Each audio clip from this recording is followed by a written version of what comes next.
وبتمام الساعة 7:30 النفط يستضيف فريق الموصل هنا في منافسات الجولة السابعة. فريق نادي دهوك بقيادة عبد الغني الشهد في رابع مبارياته بقيادة نادي دهوك خلفا للمدرب فارياس البرازيلي.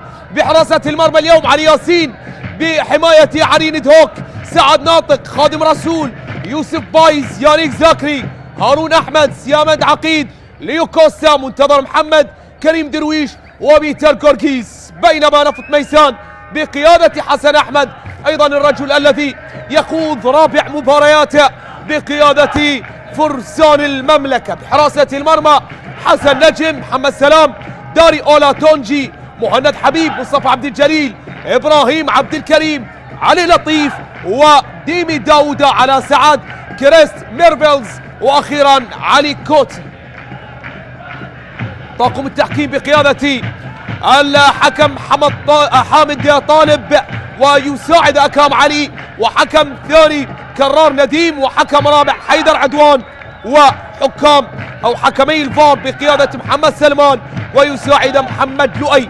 هذا هو حامد طالب، بكالوريوس تربية رياضية من طبعا محافظة النجف، يقود هذا اللقاء وهو اللقاء الثاني في هذا الموسم بعد مباراة القاسم وأمانة بغداد. ننتظر من هناك مشاهدينا الكرام ليزدل الستار، نعم مشاهدينا الأكارم، عن واستئناف هذه الجولة، جولة السابعة. نادي نفط ميسان الذي يسعى طبعا القفز بالمراكز الدافئة. أيضا نادي دهوك يتواجد طبعا بالمركز السادس عشر، نفط ميسان بالمركز السابع عشر، وبالتالي يبحث ويفتش الفريقان عن السبيل للارتقاء في جدول الترتيب، حيث الأماكن أو المراكز الدافئة في جدول الترتيب دور النجوم للموسم الكروي 25-26 انطلقت وبدأت. مشاهدينا الكرام هذه المواجهة، هذه الموقع رقم 12 تاريخيا بين الفريقين. يتفوق نادي طبعا دهوك ب4 مباريات، نفط ميسان ب3 مباريات، والتعادل حدث ب5 منافسات، بينما تمريرة في أقصى اليسار، ولكن علي ياسين كان حاضرا ومتابعا للكرة الماضية لمصلحة نادي دهوك. 4 نقاط لدهوك، انتصار وتعادل. نفط ميسان 3 نقاط من فوز 1 و5 هزائم. نادي دهوك ايضا 4 هزائم. احصائيات متقاربة بين الفريقين حتى على مستوى التواجد في جدول الترتيب. نفط ميسان بالمركز السابع عشر، قريب منا نادي دهوك بالمركز السادس عشر، في موسم بالتأكيد مخيب للآمال حتى الآن من جانب نادي دهوك، مخيب لجماهيره، نعم، ومختلف تماما عن الموسم الماضي الذي أنهاه ببطولتين، بطولة محلية وهي بطولة الكأس على حساب زاخو، وبطولة كأس الخليج على حساب القادسية الكويتي. يطمح ويفتش صقور الجبال عن بداية مختلفة، عن تصحيح المسار، وبقيادة عبد الغني الشهد، الرجل المحنك، الرجل الذي سبق له وان توج وفي بطولة الدوري، سبق له وان قاد أندية جماهيرية ومحطات تاريخية ومميزة، خاضها هذا الرجل وهو يقارع اليوم حسن أحمد الذي لا يختلف أيضا عن عبد الغني الشهد من ناحية المسيرة، من ناحية المحطات المهمة في مسيرة هذا الرجل، في مسيرة هذا الرجل. هناك من يتفوق على المدرب الآخر بالمسيرة كمدرب، وهناك من يتفوق على المدرب الآخر بالمسيرة كلاعب، بينما يعاود من هناك زاكري، والتمرير والمتابعة من جانب دفاعات فرسان المملكة ودفاعات الأحمر، نعم الدفاعات الصامدة في هذه اللحظات. حضور جماهيري رائع حتى الآن وله تأثير كبير. نستمع وإياكم إلى صيحات الجماهير، إلى الأناشيد وعبارات الدعم والمؤازرة التي تطلق في مدرجات ملعب ميسان الأولمبي. عودة من هناك بالراس، عادت محاولة للمرور مصلحة فريق نادي نفط ميسان عن طريق ميرفينز على اليسار، وصلها عن طريق لاعب ديمي داوود على اليسار، يحاول يبحث يفتش عرضية محاولة، ولكن من هناك سعد ناطق وبخبرة السنوات الماضية محاولة تسديد خطيرة جدا، تسديدة قوية ومحاولة الأولى. نعم يريدون تصحيح المسار، إنها المباراة التي يسعى من خلالها فرسان المملكة للعودة إلى المسار وإلى السكة وإلى سكة الانتصارات. هذا هو حسن أحمد، هذا هو المدرب الذي يقود فريق نفط ميسان خلفا للأردني عبد الله أبو زمع. تمرير على اليسار، محاولة، لكن حتى الآن طبعا بداية وانطلاقة يسارية، محاولة عرضية. حتى الآن فريق نفط ميسان هو الذي يهاجم، هو الذي يحاول، هو الذي يفرض الشخصية. نعم، شخصية الباحث عن التسجيل وشخصية المبادر لتسجيل أول الأهداف، ولكن تصويبة كريس ميرفينز الكونغولي مرت بجوار القائم الأيمن ومرت بسلام على صقور الجبال وعلى حارس الصقور علي ياسين.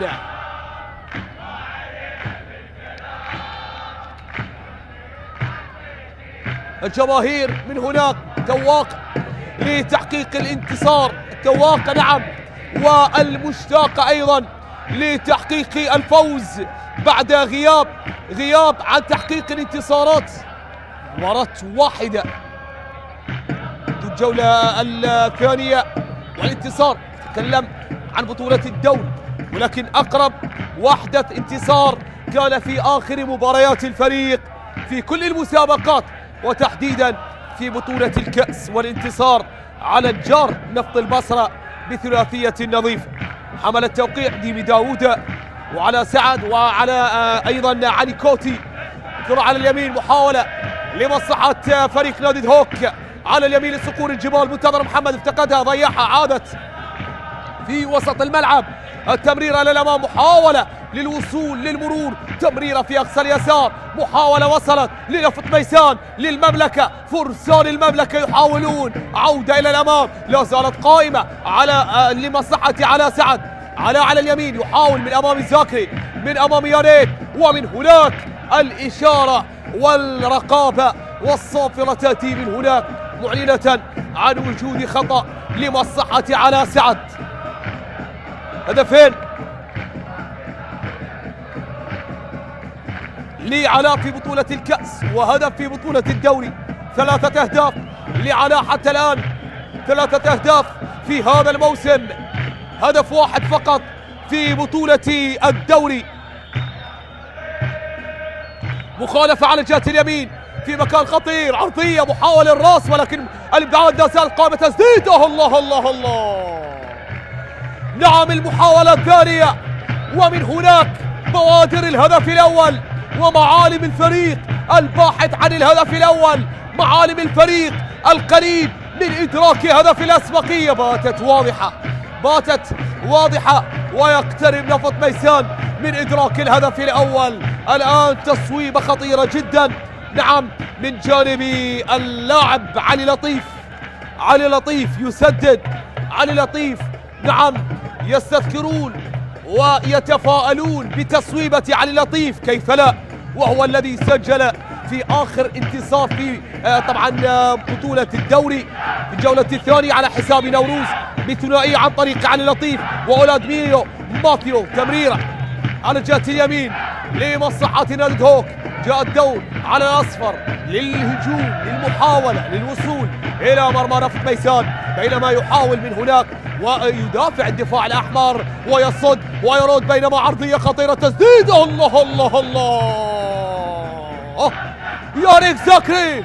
نعم، جاء الدور على صقور الجبال للمحاولة وتسجيل الخطورة والتصويب، ومن هناك يانيك زاكري يرد ويسدد، نعم، ويرد على تصويبتي علي لطيف وكريست التي كانت وحدثت في بداية المواجهة. خطيرة جدا بتحضير رائع وعرضية متقنة، ولكن الكرة الماضية لم تكن دقيقة لم تكن بالشكل السليم والمثالي من جانب النجم العاجي يانيك زاكري. عودة للأمام مجددا، عودة لنفط ميسان على الجهة اليمين عن طريق لاعب على سعد، تحولت إلى رمية جانبية لمصلحة عناصر فريق نادي نفط ميسان. هذا هو ليو كوستا، هذا هو البرازيلي، ومن هناك على سعد رمية جانبية، تحولت إبراهيم عبد الكريم لعبها على اليمين لعلاء إلى خارج أرضية الملعب مجددا، رمية جانبية ثانية على التوالي لنفط ميسان. إبراهيم عبد الكريم تمرير على الجهة اليمين، تنفيذ لرمية التماس والمتابعة الرائعة وهي الثالثة على التوالي. يستمر ويقترب رويدا في كل رمية تماس، نعم معها الآمال، معها الدعوات من جانب الجماهير من أجل هدف أول، ومن أجل العودة إلى المسار، ومن أجل العودة إلى الانتصار. هكذا يفتشون، هكذا يرددون، نعم عن الانتصار يبحثون. رمية جانبية على الجهة اليمين، كرة بالراس تبعد من جانب منتظر، لا زالت قائمة حتى الآن عن طريق إبراهيم عبد الكريم ويانيك زاكري والمتابعة وإلى خارج أرضية الملعب. تحولت الكرة بعد ذلك إلى رمية جانبية، 4 رميات جانبية في أقل من دقيقة حتى الآن، مستمر من خلال فريق نفط ميسان بالبحث عن الهدف الأول، بالبحث عن تسجيل هدف الأسبقية. عودة للأمام، عودة والاستلام بالراس عن طريق اللاعب إبراهيم عبد الكريم باتجاه على سعد وإلى خارج أرضية الملعب. تحولت الكرة بعد ذلك إلى رمية جانبية لمصلحة عناصر فريق نفط ميسان، والضغط الكبير الذي يقوم به فريق نفط ميسان على الجهة اليمنى، بينما دفاعات دهوك لا زالت حتى الآن مرابطة لصد ودفع هذا المد الهجومي، هذه الخطورة الميسانية، هذه الخطورة نعم الحمراء من جانب فرسان المملكة. عودة عند حسن نجم، عند القائد، عند حارس مرمى نفط ميسان، بعد ذلك التمرير إلى الأمام، المتابعة الحاضرة من جانب الدفاعات وعن طريق اللاعب خادم رسول عن طريق السنغالي إلى خارج أرضية الملعب. تحولت إلى رمية جانبية. نفط ميسان حتى الآن يفرض السيطرة، يفرض الشخصية، شخصية الفريق المستضيف في ملعبه أمام جماهيره. أيضا فريق نادي دهوك لو كان هناك في ملعبه يلعب هذه المباراة أيضا لشاهدنا نفس طبعا الصورة، ولكن معاكسة. أيضا نادي دهوك تسديدة خطيرة إلى خارج أرضية الملعب. نعم أيضا لكان نادي دهوك هو الذي يبادر، هو الذي يشن الهجمات، هو الذي يحاول، هو الذي يصل إلى المرمى، هو الذي يسدد، هو الذي يخطر مرمى فريق نفط ميسان. ومن هناك التصويب عن طريق اللاعب علي كوتي الذي يصوب، يسدد، يحاول، ولكن كرة مرت واحتاجت إلى الدقة القليلة لتعانق شباك فريق نادي دهوك. إلى الأمام، تمريرة على اليسار، الانفراد يهدف الأول.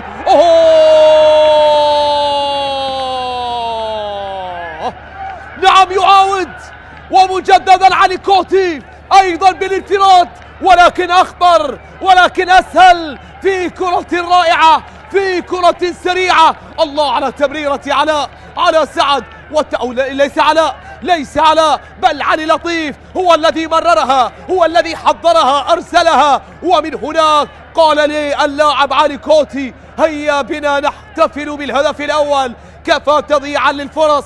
ولكن القائم كان له رأي آخر تسجيل الهدف الأول واحتفال نفط ميسان.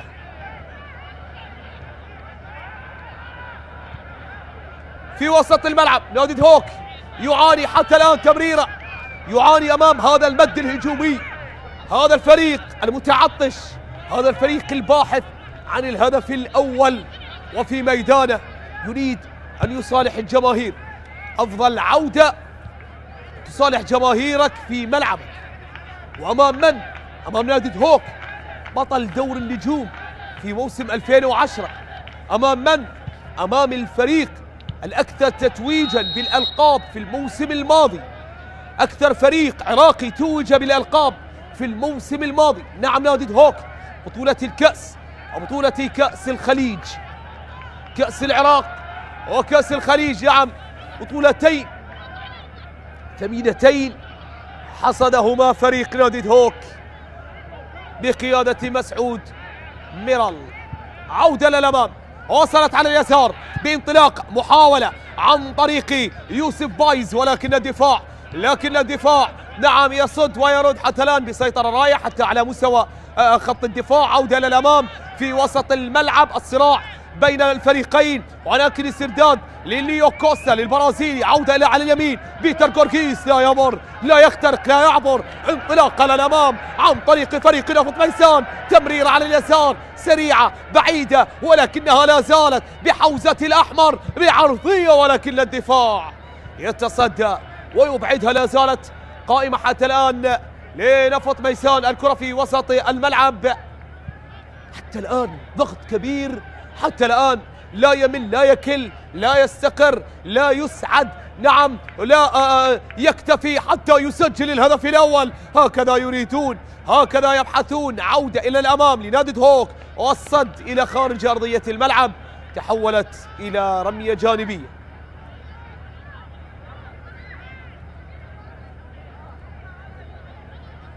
عبد الغني الشهد بعد بداية مخيبة مع فريق نادي الزوراء يسعى لإكمال الموسم مع محطة ثانية مع فريق آخر أيضا فريق جريح بدأ بداية مخيبة. نتحدث عن نادي هوك، وبالتالي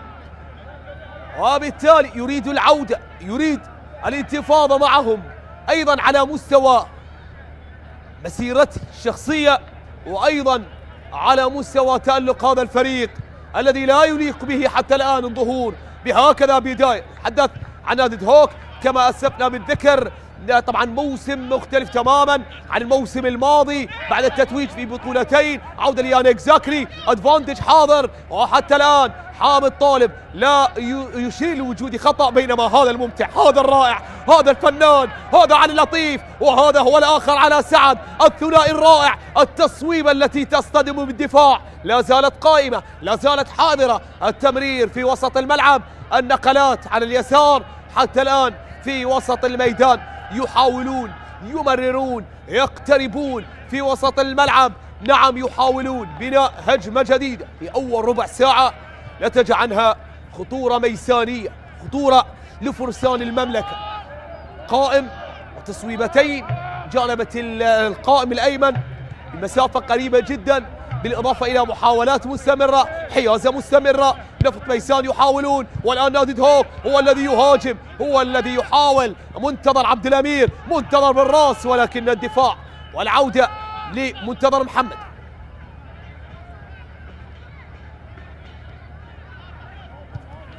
منتظر محمد هو الذي سدد، هو الذي حاول. عودة مجددا، لا زالت قائمة، ولكن الدفاع والابعاد على جهة اليمين لا زالت قائمة لنادي هوك عن طريق بيتر، عن طريق غورغيس. هارون احمد القائد في لحظة غير مثالية وغير معتادة نشاهد بها هذا الرائع، هذا نعم القائد، هذا المميز، انه النجم هارون احمد في وسط الملعب عن طريق خادم رسول، مررها ووصلها عن طريق يوسف بايز.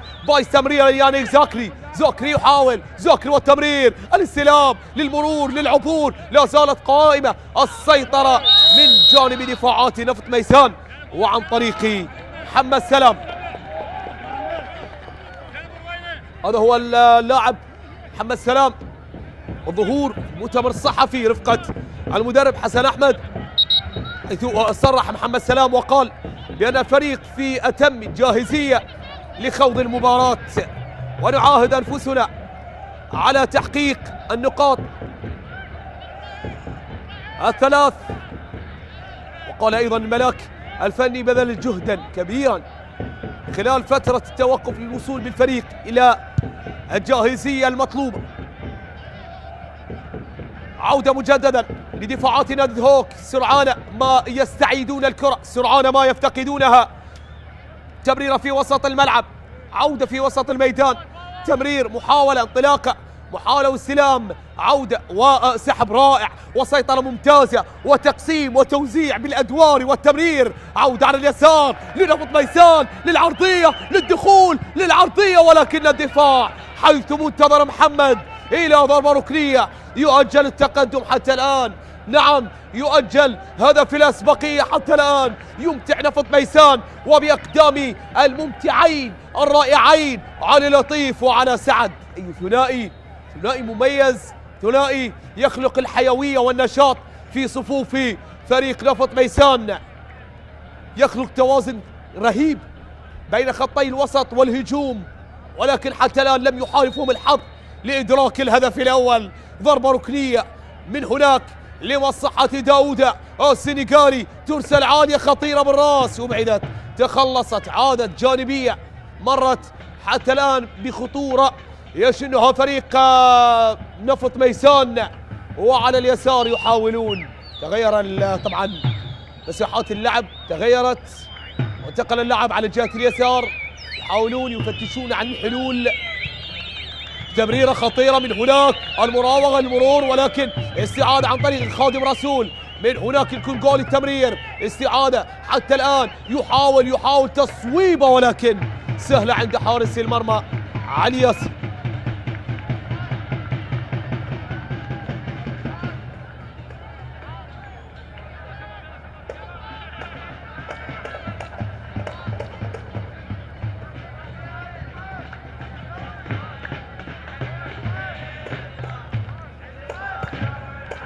عودة مجددا، الجماهير لا تهدأ، الجماهير لا طبعا تقطع الأصوات أو الأناشيد وعبارات الدعم والمؤازرة حتى تسجيل الهدف الأول. واقترب نفط ميسان من التسجيل، ولكن حتى الآن التعادل السلبي يغيم على هذه الموقع، على هذا اللقاء، لقاء جريحان، لقاء جريحين. نفط ميسان نادي هوك في هذه اللحظات مشاهدينا الكرام.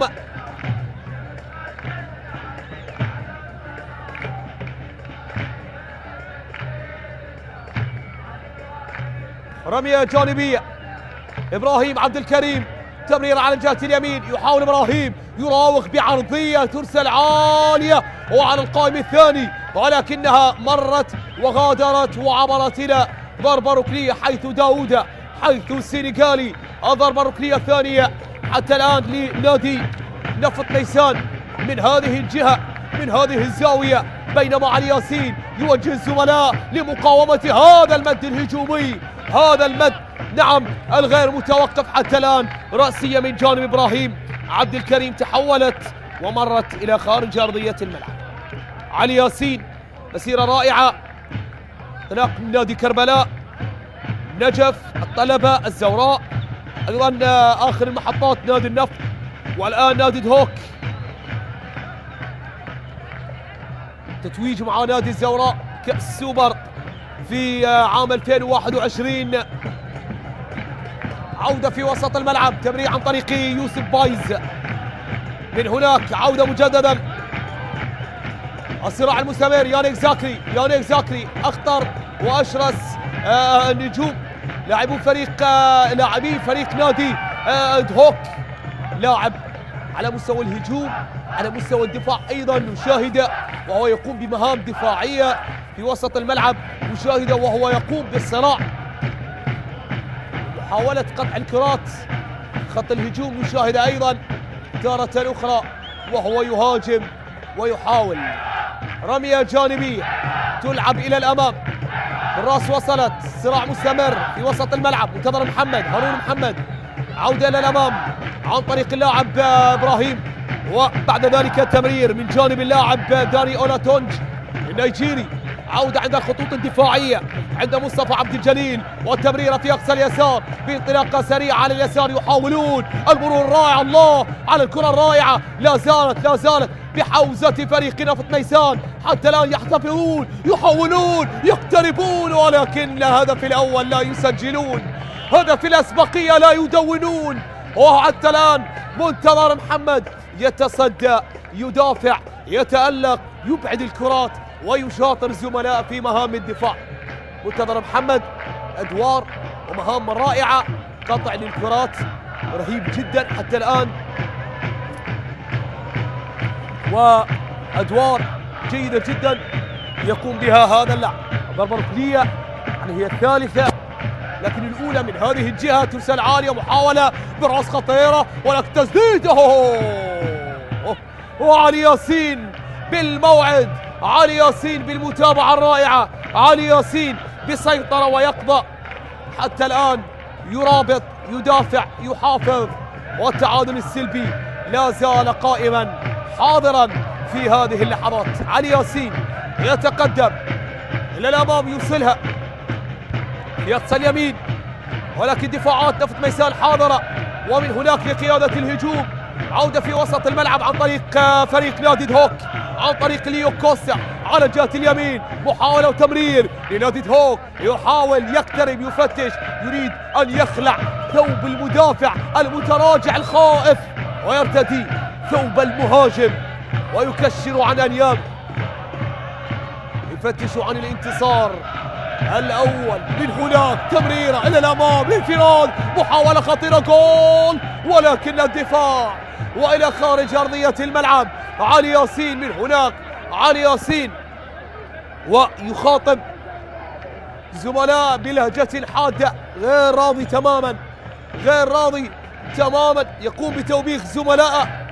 ومن هناك حسن أحمد وعلامات الندم والتعجب، فعل، نعم، ولسان حاله يقول فعلنا المستحيل، ولكن حتى الآن لا توجد أهداف، لا يوجد الحسم، لا يوجد الإنهاء المثالي والذي من خلاله يفتش نادي نفط ميسان عن كسر التعادل، عن تدوين الهدف الأول.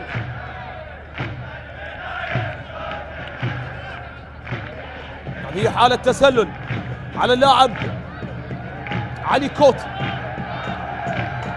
لاعبان صفوف نادي نفط ميسان من أبناء النادي، مع اللاعب على سعد وحسن نجم حارس المرمى.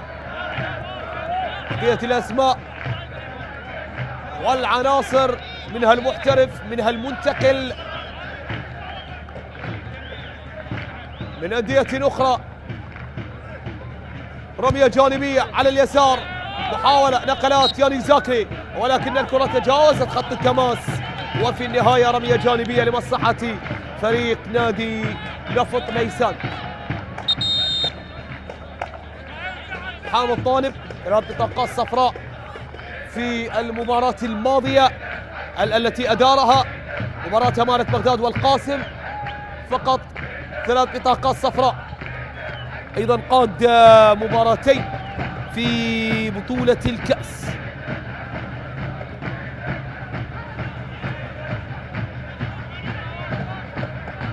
مباراة الحسين، فريق نادي الحسين وعفاق، وأيضا مباراة الموصل والحشد. عودة على اليمين، محاولة للوصول، خطيرة خطيرة خطيرة، تسديده خطيرة جدا، مرت بسلام، تصويبة اللبناني كريم درويش، اللاعب النجم الذي اشتاق للتسجيل، اشتاق للتدوين. كريم درويش صاحب الهدفين في هذا الدوري وهدف في بطولة الكأس، كاد أن يدون 3 أهداف في هذه البطولة، وهو الرابع هذا الموسم. أي ترويض، أي مراوغة، أي تحضير رائع جدا، أي نعم تحكم وكنترول عالي جدا بالكرة، ولكن مرت بسلام وعبرت وتأجل هدف دهوك الأول.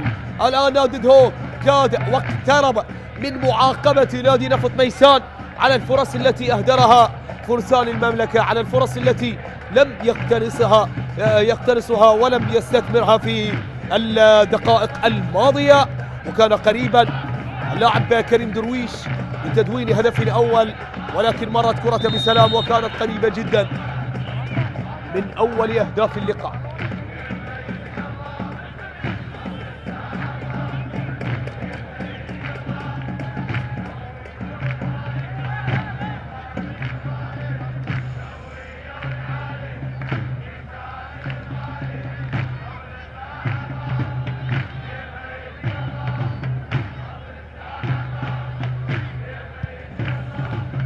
من هناك صافرة والخطأ على اللاعب هارون أحمد.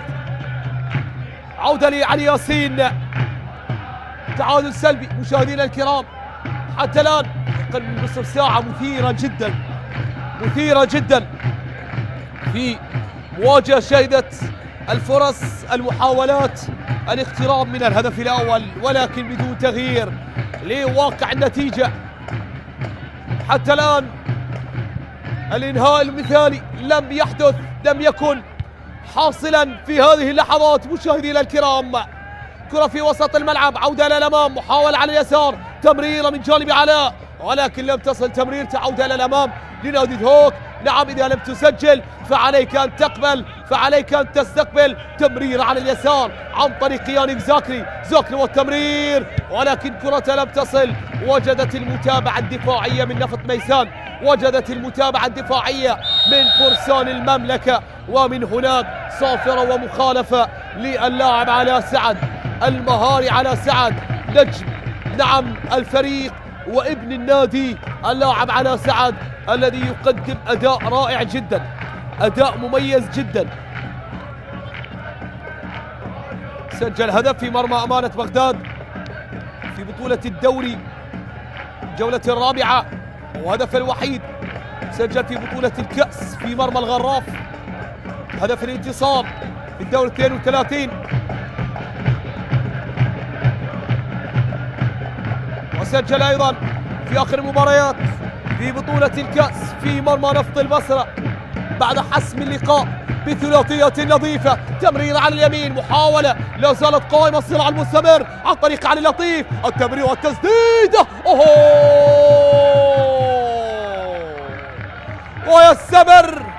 يستمر مسلسل ضياع الفرص، يستمر ولا يصل إلى حلقته الأخيرة، يستمر بإهدار واضح بخطورة حمراء يشنها فرسان المملكة، يستمرون من خلالها بشن الهجمات، بشن المحاولات بالوصول إلى المرمى، يحاولون يصوبون يقتربون من تدوين الهدف الأول، ولكن تمر من هناك بسلام إلى خارج أرضية الملعب.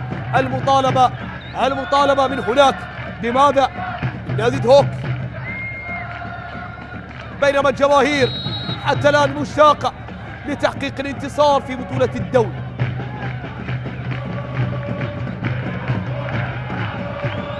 أربع مباريات لم يحقق الانتصار في بطولة الدوري منذ الجولة الثانية، والانتصار على نوروز. 5 هزائم وانتصار وحيد، وبالمركز 17.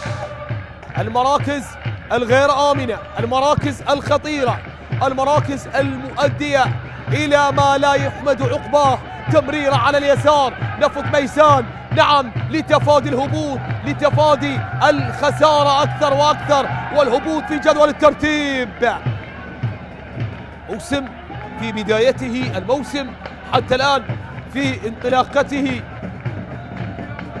الجولة السابعة، ولكن البداية مهمة جدا لأي فريق أن يؤمن ويحصد أكبر عدد من النقاط كي يحجز له على الأقل مكان أو مركز في المراكز الدافئة البعيدة عن زحمة البقاء والهبوط، زحمة المنافسات في البلاي أوف والبلاي أوت، زحمة قاع الدوري. جدا تحسم الانتصارات في الجولات على الأقل 15 الأولى، بعدها لكل حادث حديث. جدا حصل أكبر عدد من النقاط، وطبعا خاصة دورينا لا يؤتمن وممكن أن تسعق بك الأيام، تسعق بك الدوائر والمباريات والظروف، وإذا بك ترى نفسك في قاع الترتيب. عودة في وسط الملعب، الراس عادت عن طريق سعد ناطق، والمسيرة الحافلة والمميزة للفدائي لسعد ناطق. عودة للأمام، محاولة للوصول ولكن الإبعاد من جانب الدفاع، والعودة على اليسار بمحاولات مستمرة. عودة في وسط الملعب عن طريق منتظر محمد، منتظر والتمرير إلى الأمام، منتظر وفي وسط الميدان تمرير على الجهة اليمنى عن طريق سيامد عقيد، يخطأ بها ويكلفهم هجمة ارتدادية عكسية إلى الأمام عن طريق علاء يراوغ، علاء يقاتل، علاء يفتقدها من هناك، علاء والهجمة المرتدة الآن لخادم رسول للكونغولي، ينطلق إلى الأمام، أو سينيغالي تمرير عن طريق اللاعب كريم درويش والتغيير بالمسار على الجهة اليمين ناحية القائد هارون أحمد يحاول، هارون لبيتر غورغيس يحاول، والتمرير لمنتظر محمد مجددا، لا زالت قائمة حاضرة. الآن يأتي الدور بالحيازة، بالمحاولة، بنقل الكرات، بالاستحواذ على يانيك زاكري وزملائه، والصافرة من هناك والمخالفة لمصلحة فريق نادي دهوك.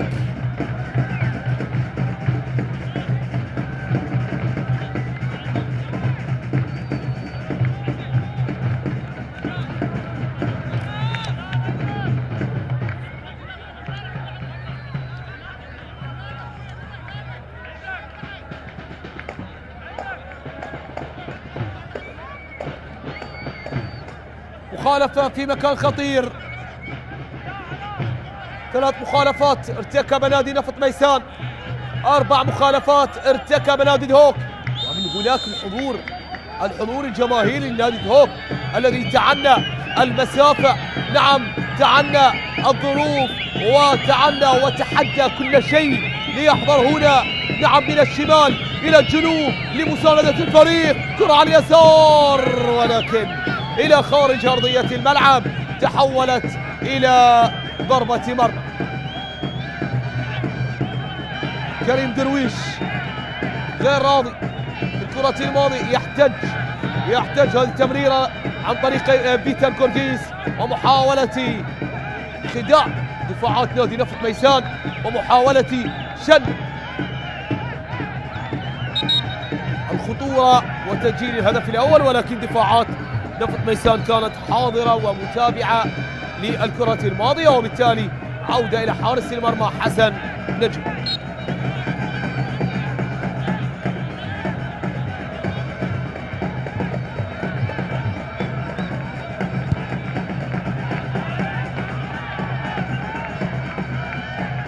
كرة للأمام وصلت، عودة مجددا عن طريق اللاعب علي كوتي يحاول استعادة عن طريق يانيك زاكري ومنتظر وهارون، والعودة إلى الخلف عن طريق اللاعب يوسف بايز، بعد ذلك تمرير لكوستا والتمرير والوصول بانطلاقة سريعة لنادي دهوك عن طريق بيتر غورغيس، والتمرير عن جهة اليمين، محاولة خطيرة لنادي دهوك، منتظر والتسديدة، ولكن بأحضان حسن نجم عن طريق الحارس الأمين ابن النادي والحارس والسد المنيع لفريق نفط ميسان، ممثل محافظة ميسان هنا في دور النجوم.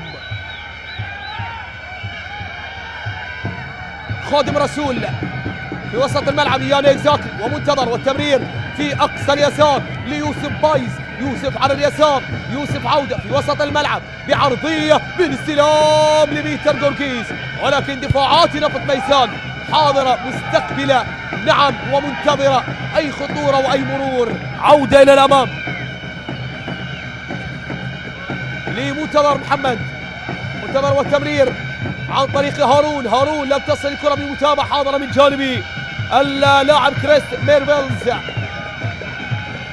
عودة لنادي دهوك عن طريق هارون إلى الأمام، والتمرير والاستلام والمحاولة، لا زال قام تسديده،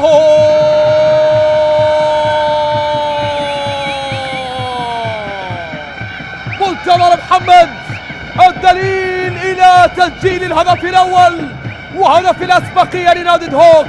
هدف أول مشاهدينا الكرام لنادي دهوك بعد محاولات مستمرة لنادي نفط ميسان لم تثمر عن تغيير للنتيجة. جاء الدور على كتيبة عبد الغني شهد لتسجيل هدف الأسبقية لتدوين أول الأهداف، وعن طريق منتظر محمد وخبرة السنوات من جانب هذا اللاعب والمرور والعبور والتصويب القوي جدا، تألق تصدى في البداية حسن نجم، ولكن الكرة اقتحمت ودخلت، ولكن أي مرور، أي عبور، أي تسديدة نعم قوية جدا بأحلام دهوك، قوية مثل طموحات هذه الجماهير، قوية نعم مثل إرادة هذا الفريق الذي لا يرضى بتواجده بهكذا مراكز، بتواجده بهكذا مناطق في جدول الترتيب. يريد الارتقاء، يريد العبور، يريد التقدم، هكذا يبدأون، هكذا يريدون. تمريرة وعودة يانيك زاكري.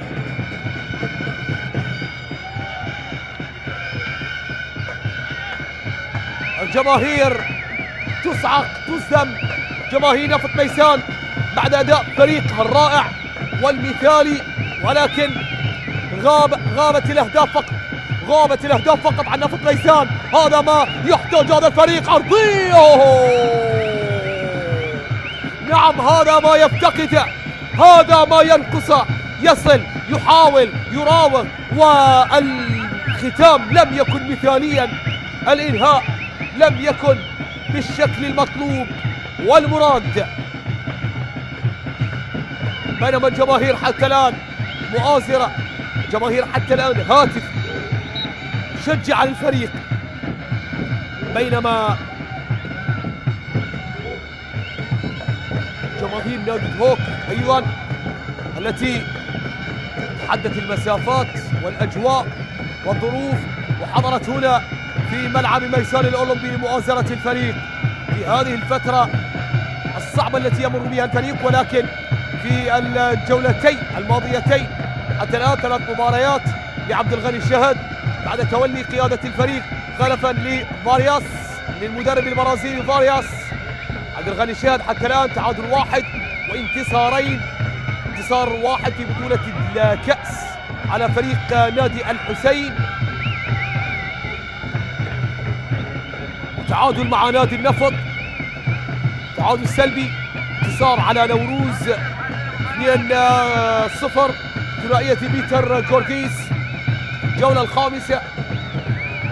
في أول مواجهات أو مباريات الفريق بقيادة عبد الغني الشهد، عودة على اليمين حتى الآن يريد أن يواصل هذا السجل بدون هزيمة بقيادة عبد الغني الشهد، خطيرة ولكن علي ياسين، علي ياسين الحارس الأمين من هناك بمتابعة حاضرة للكرة الماضية، بمتابعة مميزة للكرة الخطيرة لفريق نادي نفط ميسان عن طريق اللاعب داري أولوتونج.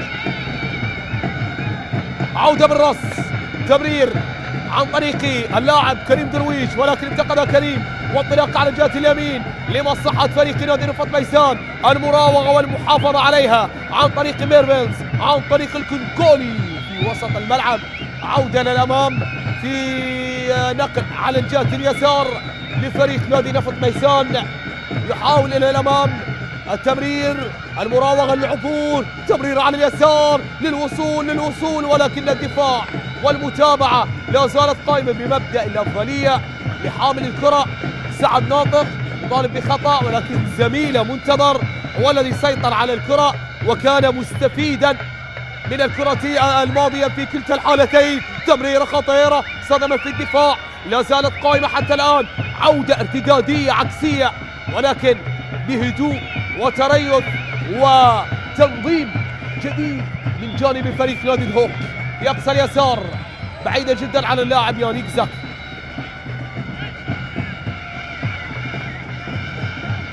34 سنة يانيك زاكي قادم فريق نادي أولمبيك آسفي الفريق المغربي. وقفة قوية جدا في المواسم الثلاث الأخيرة مع فريق نادي دهوك لهذا اللاعب الذي طبعا حضر موسم 2023 أول مواسمه، موسم 2023 هذا الموسم الرابع مع نادي دهوك، مسيرة مميزة أيضا طبعا الفيصلي الأردني، نفط الوسط العراقي، وأيضا فريق أوسيك ميموزا العاجي هناك في بلاده في كوت ديفوار.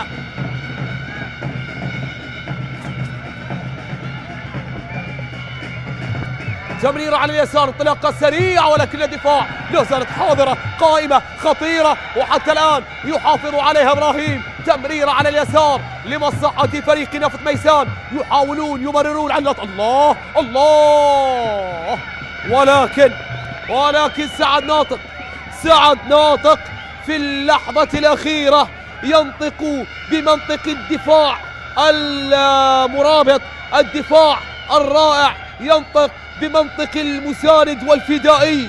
كيف لا وهو الرجل الذي خاض الصعاب مع أسود الرافدين ومع مسيرة حافلة مع الأندية الجماهيرية. الشرطة، القوة الجوية، طلب الاحتراف في أندية السعودية مع أبها الباطن، أيضا مع الأندية القطرية مع العربي والمنخية، بطولتي كأس سوبر آسيوي مع فريق القوة الجوية أو دوري أبطال آسيا اثنان حاليا.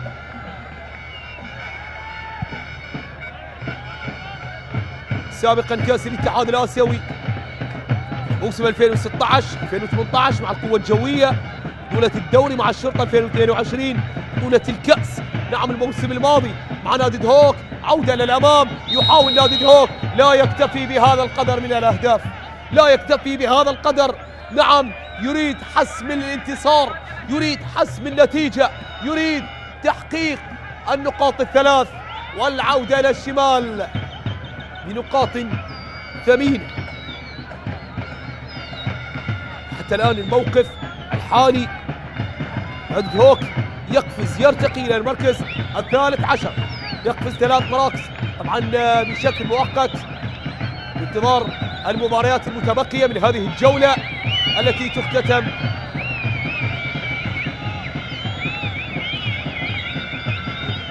في يوم الأحد القادم إن شاء الله بإجراء مباراتين. كرة ثابتة بيتر جورجيس، ومن هناك المحاولة في كرة ثابتة وخطيرة جدا على فريق نادي دهوك أو على نفط ميسان. هي خطيرة لدهوك، خطيرة لدهوك، ثابتة ترسل تسديده، ولكن هناك فارس من فرسان المملكة، هناك حسن نجم يرتقي كالنجم، يتصدى. رائع جدا، رائع جدا هذا التصدي، هذا الارتقاء، هذا الطيران، هذا الارتماء المثالي في الكرة الماضية. كما ذكرنا بأنها كانت كرة خطيرة وفعلا خطيرة، إلا أن حسن نجم كان في الموعد، حسن نجم كانت له الكلمة بهذا التصدي، بهذا الإبعاد، وإلى ضربة ركنية من هناك لنادي دهوك. الضربة الركنية ترسل عالية بالراس، ولكن طالت إلى خارج أرضية الملعب وتحولت إلى ضربة ركنية ثانية على التوالي بمحاولات نادي دهوك في الثواني الأخيرة، في اللحظات الأخيرة. ضربة ركنية، المطالبة بركلة جزاء، ومن هناك لمسة اليد على مهند حبيب، ولكن لا زال حتى الآن حامد طالب يتحدث مع محمد سلمان المتواجد في غرفة الفار لمعاينة الحالة الماضية، لمناقشة الحالة الماضية، لقراءة ومتابعة لمسة اليد في الكرة الماضية. حتى الآن حامد طالب ضربة ركنية هي، ولكن بانتظار المعاينة من جانب محمد سلمان، المعاينة من المتواجدين في غرفة الفار في الشاشة الصغيرة لمتابعة هذه الحالة. وحتى الآن حامد طالب بإمكانية التراجع عن قرار، إمكانية التراجع عن قرار، نعم، ولكن يصر على القرار، والفار يصدق على قرار حامد طالب بضربة ركنية لنادي دهوك، ترسل عالية، ولكن حسن نجم كعادته يرتقي حيث ترتقي النجوم، نعم، ويريد أن يرتقي بالفريق، يرتقي بهم إلى المراكز العليا أكثر وأكثر في جدول الترتيب. عودة على اليسار، الدقيقة الأخيرة من الوقت الإضافي، من الدقيقتين الإضافيتين. كرة إلى الأمام يفتقدها منتظر، انطلاقة سريعة، انطلاقة إلى الأمام. منتظر صاحب الهدف الأول، صاحب الهدف الوحيد، تمريرة ولكن يفتقدها منتظر، ومعها صافرة حامد طالب تعلن عن نهاية شوط المباراة الأول. سادة الكرام متتبعي قنوات شبكة الإعلام العراقي، 1-0 لفريق نادي دهوك عن طريق منتظر محمد. سادة الكرام لا تذهبوا بعيدا، بعد الاستراحة لنا عودة.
للوسط الى محمد سادات، ضغط على محمد سادات، ممكن الان الكرخ يفعلها، ممكن مامادو، خطيره خطيره خطيره، وهدف اول. هدف اول لصالح نادي الكرخ، هدف اول لصالح نادي الكرخ. الله الله الله الله، اللاعب اللي سجل ايضا في مرمى دهوك ونادي القاسم ياتي ويسجل اليوم من خلال هذه المباراة أول أهداف اللقاء. إذن الكرخ الكناري في ملعبه في هذا اللقاء، الله بذكاء وبطريقة جميلة يضعها في المقص الأيسر لمرمى فريق النفط. لاحظ العمل الكبير من اللاعب مامادو نياس اللاعب الموريتاني، وبعد ذلك هيئها ويسجل فريق نادي الكرخ أول أهدافه في هذا اللقاء. أحمد خالد هل يعدل أو محمد شاكر؟ أحمد خالد يتقدم ويسجل هدف التعادل، هدف تعادل لفريق النفط. أحمد خالد يسجل هدف التعادل لفريق النفط من ركلة جزاء. هو من صنع ركلة الجزاء أحمد خالد، وهو من سدد ركلة الجزاء أحمد خالد ليسجل على يمين حارس المرمى محمد شاكر ليعدل النتيجة لفريق النفط في مرمى الكرخ. 1-1. إذن الكرخ يتقدم أولا والنفط يعادل في نهاية الشوط الأول. هل يقلب الطاولة فريق النفط على الكرخ قبل نهاية الشوط الأول داخل منطقة الجزاء؟ ممكن الآن محمد عدنان، المحاولة تستمر، ستار ياسين يحاول أن يمر ستار، ومحمد سادات يسجل هدف ثاني. الله الله الله الله الله على هدف جميل. بعد العودة إلى الفار والقرار في الأخير يأتي باحتساب هدف لفريق النفط. لاحظ الإعادة، لاحظ هذه التمريرة، الله على المرور لستار ياسين اللي هيئها لمحمد سادات. النفط عائدة إلى المدافع ياكوبو، وهدف تعادل. الله الله الله الله الله الله على محمد خالد، الله على اللاعب المميز، الله على محمد خالد. كرة ولا أروع عن طريق اللاعب محمد خالد يدرك التعادل لفريق الكرخ. حلوة يا كوفي، لاحظ الإعادة، غير متسلل محمد كوفي، لكن مر بهذه الطريقة وقوي. الله هوب بالمباشر في المرمى ليسجل هدف التعادل لفريق الكرخ. الله على كرة جميلة من محمد خالد كوفي يسجل من خلال هدف التعادل لفريق نادي الكرخ لتصبح النتيجة 2-2 الآن. 2-2 الآن ما بين فريقي النفط والكرخ. من الحارس كميل سعد، خروج لمحمد حميد، ماذا تفعل يا محمد حميد؟ يا الله، جول جول جول جول جول، هدف أول لنادي أربيل، خطأ لا يغتفر من محمد حميد، خروج غزبكي شيرزاد تيميروف. شوط كميل سعد هو الذي صنع الهدف، الاسيست لكميل، وتيميروف يضع كرة الهدف الأول. شوهد كميل، نعم لم يكن متسللا تيميروف، لكن خروج محمد حميد فيه أكثر من علامة استفهام، ويجب على الحارس عندما يخرج يجب أن يحسم الأمور. ماذا تفعل يا محمد حميد؟ والهوليري يتقدم على القرماوي. شاهد الإعادة من أكثر من زاوية. حل من قبل علي علوان، هنا التمريرة وراسية. يا الله،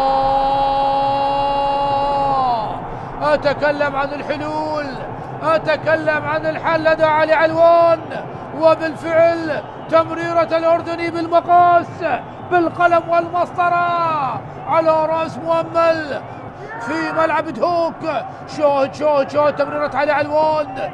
يا الله على التمريرة، أتكلم عن الحلول لدى علي علوان، وبالفعل كأنه سمع صوتي، كأنه سمع كلامي، ولعب الكرة بالمقاس على مؤمل عبد الرضا الذي انسل من خلف الدفاعات الأولانية، ووضع كرة التعادل في مرمى أربيل.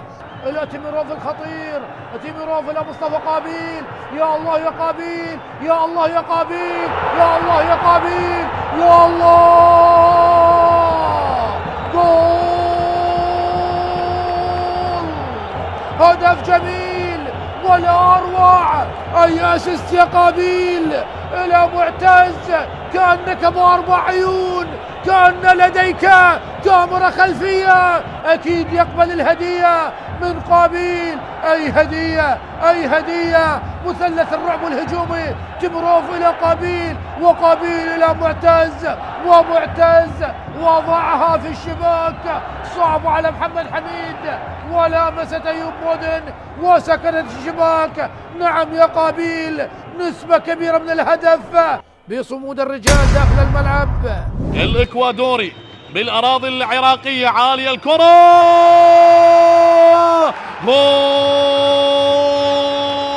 جول الأنيق، يسجل الطلاب أول الأهداف. وحبيتك لقيتك مثل الجبل شامخ، طلابي ويا عشقك جنن الناس، طلابي ويا عشقك جنن الناس. اي نعم، اي نعم، سيف رشيد يبصم على أول أهداف اللقاء بصناعة إكوادورية، بصناعة إكوادورية من داريو فابيان، يسجل من خلال هالأنيق أول أهداف اللقاء، أول أهداف اللقاء. تركيز عالي، سايمون ماسوفا وأحمد بشار ماسوفا. الله الله الله الله الله، عندما يتكلم التاريخ، عندما تحضر العراقة. ذلك الآن النتيجة أصبحت هدفين مقابل لا شيء بالنسبة لي. أطلع تستمر والمصاعب إن صح التعبير على نادي دهوك. المباراة الرابعة من دون انتصار، الجولة الرابعة حتى اللحظة من دون نقاط، من اقليم كردستان حتى العاصمه بغداد من اجل التعويض وممكن هدف للتقليص. جول!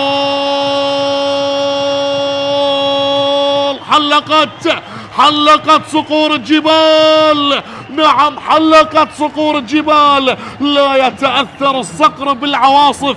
كريم درويش، الخطة الذكية اللي لعبت بالمخالفة باللقطة الماضية، وهنا ما كذب خبر، وصل بالتوقيت المناسب وسجل كريم درويش هدف تقليص النتيجة. لم ينظر إلى المرمى، فهو يعرف طريق المرمى جيدا، وسجل هدف للتقليص. الله الله الله على صقور الجبال دهوك. من جانبي عبد المجيد الحسين علي، العرضية تصطدم بالزحمة الدفاعية، يفضلون الرمية أو الاحتفاظ. نعم ممتاز يحتفظ بها، ولكنها تعاد كالعادة لفائدة الشرطة. خطيرة. الله الله الله،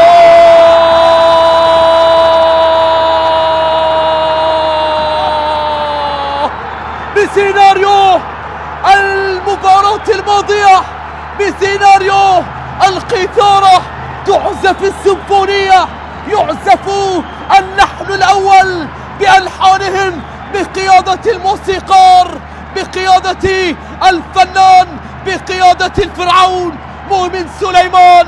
الهدف الأول في الربق الأخير أحمد يحيى هو من فك الشفرة، هو كلمة السر، هو من يلفظ كلمة الانتصار لمصلحة القيثار. الله، بعد صمود أكثر من 93 دقيقة بمحاولات المستمع.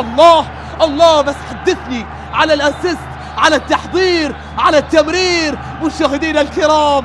نعم، بصناعة بأسيست خرافي خالد من جانب محمد داود. أجمل من الهدف وأغلى من الهدف وأغلى من الذهب أيضا. تبقى المحاولة لزاخو، باحث ضاغط. بداية المباراة، البداية القوية بالنسبة للقمصان الحمراء. عالية ديبوتي، جول ديبوتي ديبوتي ديبوتي ديبوتي، أعلنها ديبوتي. أطلق العنان وأطلق الأفراح على المدرجات. ديبوتي بكرة أولى بهدف أول، بكرة أولى بهدف أول. هذا ديبوتي، جول لأبناء الخابور. شوف أورينها بكرة عرضية عالية. الله الله الله الله الله على الكرة، الله على الضربة الرأسية على يمين حارس المرمى هاني شاكر. هدف مبكر لأبناء الخابور، هدف مبكر للمستضيف، هدف مبكر للقمصان الحمراء. ديبوتي أعلنها وأبعدت الآن عن طريق محمد علي عبود. ديبوتي انطلق، ديبوتي لو مرر لشيركو خطير للثاني، خطير للثاني. الله الله الله الله الله، جول ثاني، هدف ثاني لشيركو، هدف ثاني لأبناء الخابور. جول ثاني، سجل الثاني. أفرح أنصاره ويا سعادة على المدرجات ويا فرحة كبيرة على المدرجات. تطلق الآن بعد تسجيل الهدف الثاني عن طريق شيركو كريم. استلم الكرة وما كذب خبر، ما كذب خبر. شيركو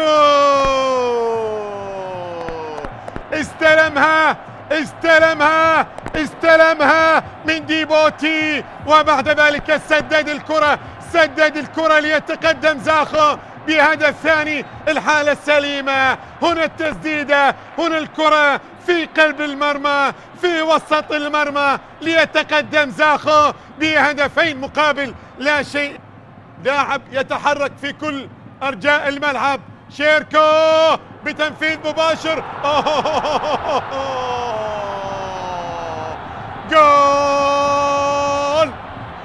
جول ثالث فعلها شيركو بمساعدة المدافع. هدف ثالث لأبناء الخابور، هدف ثالث لزاخو. اي نعم، هدف ثالث. وافرحي يا انصار زاخو، افرحي يا انصار ابناء الخابور بهذا التقدم بثلاثية في الدقيقة 44. الكرة تأتي من شيركو كريم، أبعدها حارس المرمى، ولكن اصطدت بالمدافع وعادت إلى المرمى لتسكن الشباك، ليسجل الثالث، ليتقدم بالثالث. هكذا كرة القدم عندما تكون الأمور. وبالتالي كريستيان الصربي توجست من خلال هذا اللقاء. جول الله الله الله الله الله. أمجد عطوان، الله يا أمجد، الله على أمجد عطوان. مع انطلاقة الشوط الثاني، مع بداية الشوط الثاني، مع بداية قوية، والدقيقة الأولى الدقيقة الأولى من زمن الشوط الثاني سجل أمجد عطوان هدف جميل بتسديدة رائعة، بتسديدة ولا أروع بظاهر القدم اليمنى. سجل أمجد عطوان الهدف الرابع، رباعية زاخولية. الله الله الله الله الله الله الله الله الله الله على كرة الرابع، الله على الهدف الرابع. الكرة اصطدت بالقائم وبعد ذلك تسكن الشباك. أيمن الصفاقسي على التنفيذ. أيمن قدم وجول جول جول جول جول جول جول جول جول جول جول. أيمن يسجل أول أهدافه هذا الموسم من ركلة جزاء بالدقيقة 9 من عمر المباراة. أيمن الصفاقسي يسجل أول الأهداف في هذا اللقاء من ركلة جزاء في الدقيقة 9 أمام هذا الجمهور اللي قادم من محافظة ديالى ويمن الزلفاني الهادي والطامح للعودة بعلامة كاملة وتصدر ترتيب دوري نجوم العراق. شوف قدم أيمن وسجل أول أهداف المباراة من ركلة جزاء بالدقيقة 9 من عمر المباراة راح تحلو بعد أن سجل أول أهداف المباراة. الهدف اللي يحمل رقم 87 هذا الموسم. ميدراندا يحاول يسدد من بعيد وبسيطر عليه الحارس، خطيرة وجول.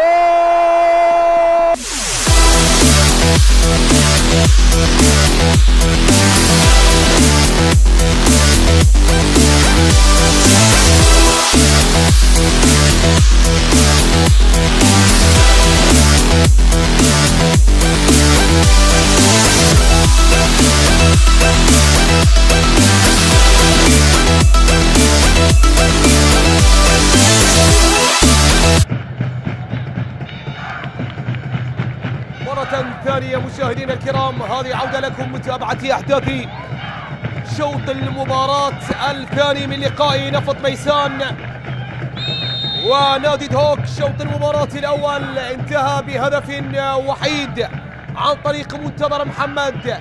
هدف الأسبقية سجل لفريق نادي دهوك بعد أن اقترب نادي نفط ميسان من إدراك الهدف الأول بعد هجمات وفرص محققة لم يستثمرها ولم يستغلها فريق نفط ميسان لإحداث تغيير على مستوى النتيجة.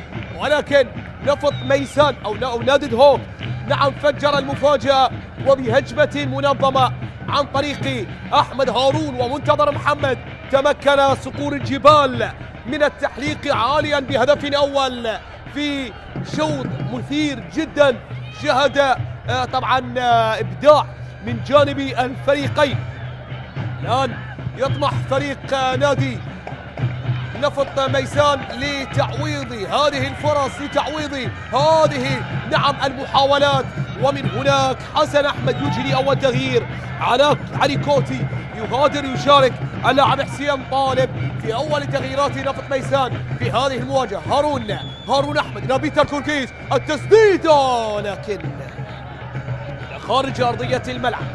أول المحاولات، أول التسديدات عن طريق بيتر كوركيس، عن طريق المتألق، عن طريق الباحث عن العودة على المستوى الشخصي، على مستوى طبعا مسيرته الشخصية، وأيضا يريد أن يعود بفريق نادي دهوك إلى الواجهة مجددا.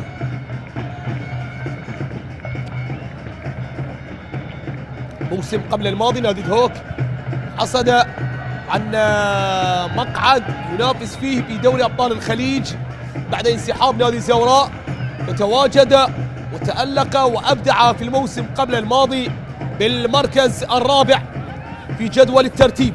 ولكن في الموسم الماضي يعتبر على مستوى الدوري مشاركة لا بأس بها بالمركز السابع، جيد جدا، 57 نقطة، 16 انتصار، 9 تعادلات و13 هزيمة، سجل 46 واستقبل 42. بينما نادي نفط ميسان الموسم الماضي انهى في المركز ال11 ب 51 نقطة، حقق 14 انتصار، 9 تعادلات، 15 هزيمة، سجل 42 واستقبل 46. في الشباك الجانبية من هارون أو زاكري، يانيك زاكري هو المسدد، هو المحاول، هو صاحب التسديدة الماضية الخطيرة جدا، تمر وفي الشباك الجانبية، في الشباك الجانبية قوية جدا، ولكن تمر وخلف المرمى، خلف المرمى.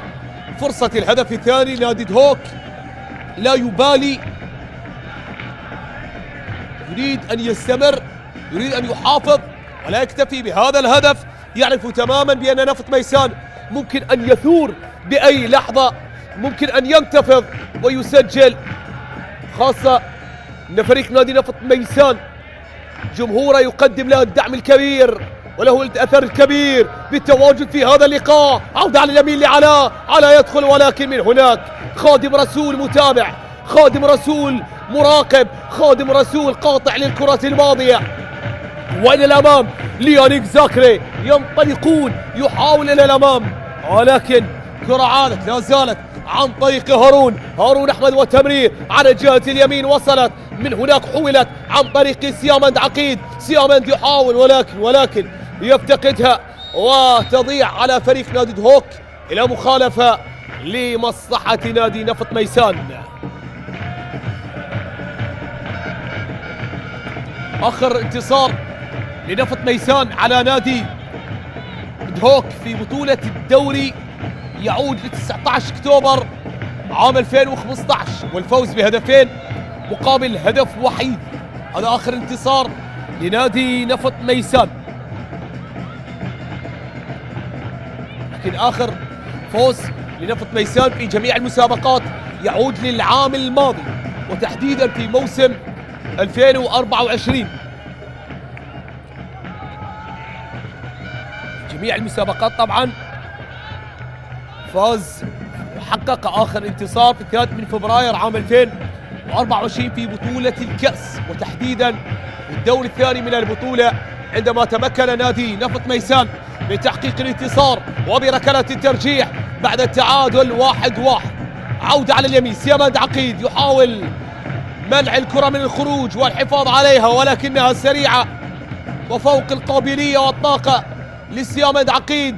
عودة للأمام في وسط الملعب، كرة إلى خارج أرضية الميدان، تحولت جانبية، عودة إلى رمية جانبية لفريق نادي دهوك.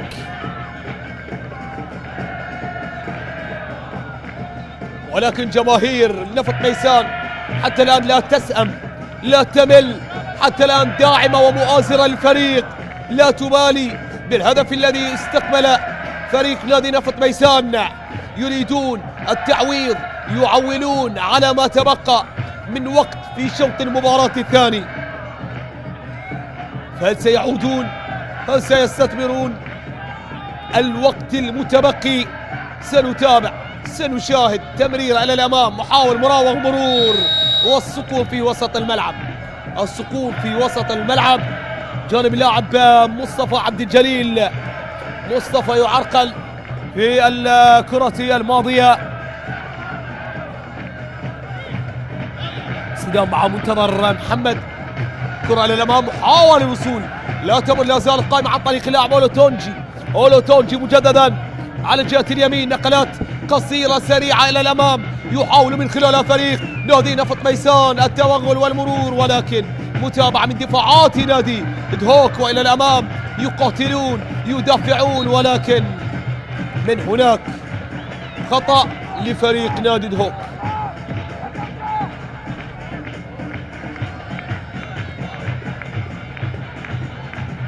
رمية جانبية ليوسف بايز، يوسف إلى الأمام لعبها في وسط الملعب، بعد ذلك الاستلام في وسط الميدان على جهة اليمين لفريق نادي نفط ميسان، يحاول التوغل والمرور، ولكن متابعة حاضر. آخر مباريات نفط ميسان في بطولة الدوري،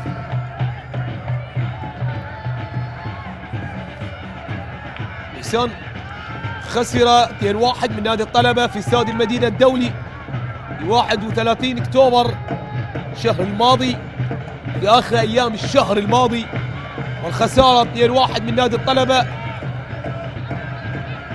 خلص داوودة الفارق في الدقيقة 81، ولكن هدف داوودة لم يكن كافيا لإنقاذ نادي نفط ميسان من الهزيمة الخامسة هذا الموسم في بطولة الدوري، بينما بيتر جورجيز يحاول ينطلق على اليمين، ولكن متابعة حاضرة.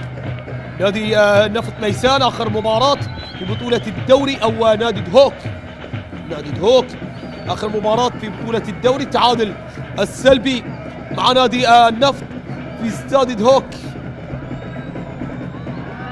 عودة للأمام، انطلاقة سريعة عن طريق الوافد الجديد حسين طالب الذي شارك حديثا بديلا لي على كوتي. عودة على اليمين، يحاول نادي نفط ميسان على اليمين محاولة العرضية، يفضلون التمرير على العرضية وعلى التصويب، ولكن عودة وإنقاذ ولا زالت قائمة خطيرة.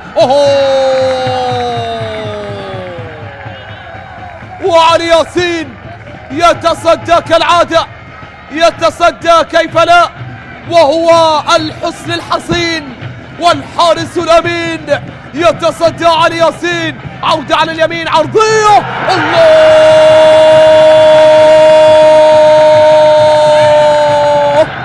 ولكن هذه الحصون تتهدم أمام إرادة المملكة، أمام إرادة فرسان المملكة. يدمرون الحصون، يدمرون السدود، يدمرون كل الموانع يدمرونها، يقتحمونها، وبرأسية حسين طالب يسجلون، وبرأسية حسين طالب يعادلون. هدف التعادل لنادي نفط ميسان في هذه اللحظات بعرضية رائعة. نعم، بعد تصدي علي ياسين، بعد انقاذ علي ياسين، لكن من هناك بعرضية من أوتولانجي، عرضية ترجمها البديل، ترجمها المشارك حديثا بديلا لعلاكوتي، إنه حسين طالب بعرضية رائعة من داوودة، عرضية من الخبير السنغالي، وجدت أمامها من؟ وجدت حسين طالب محلقا طائرا باحثا ومتشوقا وجائعا من أجل تسجيل الهدف الأول ومن أجل التعديل. هدف الأول هذا الموسم، وأي هدف بجماليته، بالوقت الذي سجل به، بالفترة المناسبة التي جاء بها، هنا أمام أنصار، هنا أمام الأنصار والجماهير، هنا لا يريدون الانكسار، لا يريدون الخسارة. عودة على اليسار لنادي دهوك، إلى الأمام الدخول، إلى الأمام محاولة العبور، عودة في وسط الملعب، نقلات أمامية، محاولة على اليسار تبعد من جانب الدفاع في وسط الميدان عن طريق علاء، ولكن استرداد من جانب بيتر. منتظر هارون على اليسار، ينطلق هارون إلى الأمام، هارون يحاول من هناك على اليسار، ولكن عودة إلى الخلف، عودة لا زالت قائمة، عودة من هناك بعرضية بمحاولة بيتر جورجيز، من هناك الكنترول، البحث والتفتيش عن الزملاء، يمرر لسيامد عقيد، سيامد والتمريرة، ولكن لم تصل، بمتابعة من جانب الثنائي الأفريقي، من أوتولانجي النيجيري، من داوود السنغالي، ومن هناك فرسان المملكة. نعم، بفرسانهم، بأسمائهم، بعناصرهم، يفتشون عن الانتصار الذي طال انتظاره، يفتشون، يبحثون.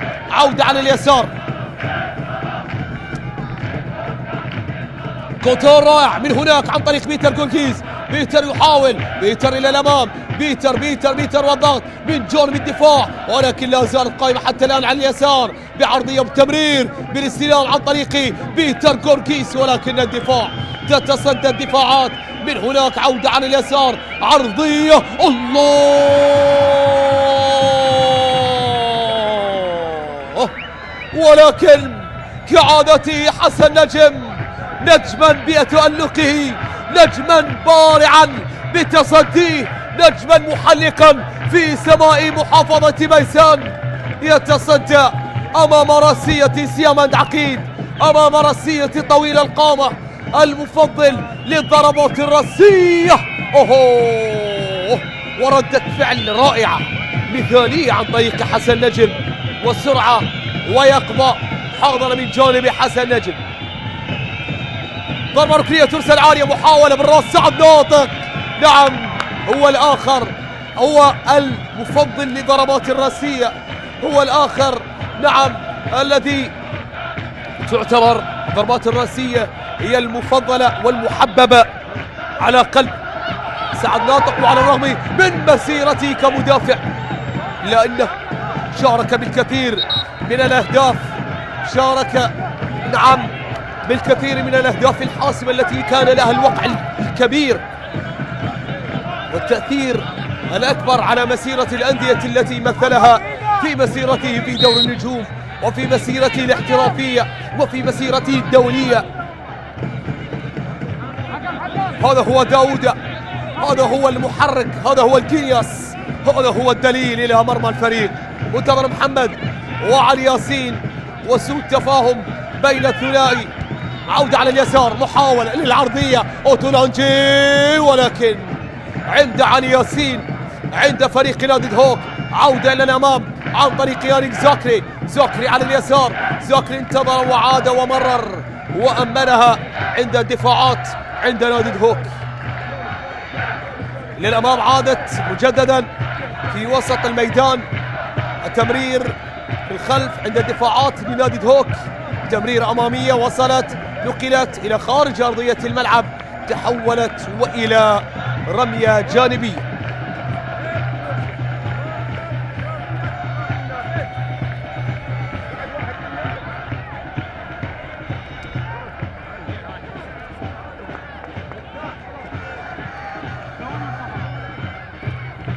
هذه المباراة السابعة تاريخيا بين الفريقين على ملعب ميسان الأولمبي. من هناك انطلاق على الجهة اليمين، محاولة الفريق نادي نفط ميسان، المرور، التوغل والعبور، التسديدة والتصدي من جانب الدفاع. عودة لا زالت قائمة، الإبعاد والتشتيت والعودة إلى دفاعات نادي نفط ميسان والتأمين إلى خارج أرضية الملعب من جانب مهند حبيب. هذا هو مهند، هذا هو المدافع الصلب في صفوف نفط ميسان، وهذا هو هارون أحمد. وتغييرين دفعة واحدة، حسن عماد وباشانك عبد الله، باشانك عبد الله وحسن عماد القادمان حديثا مشاركة، ولكن بدلاء لمن؟ بديلا لمن؟ عودة على اليسار عن طريق فريق نادي هوك، عن طريق العائد إلى نقطة البداية، عن طريق الفريق الذي لا يريد أن يعود ويفرط بهذه المباراة الثمينة جدا، الثمينة جدا. إلى الأمام من جانبي خادم رسول، وصلها لميتال جورجيز، جورجيز على اليسار، التمرير الخطير، ولكن الصدام هناك والصافرة من حامد طالب تعلن عن وجود خطأ لفريق نفط ميسان عن طريق اللاعب محمد سلام، عن طريق القائد يعرقل، يسقط.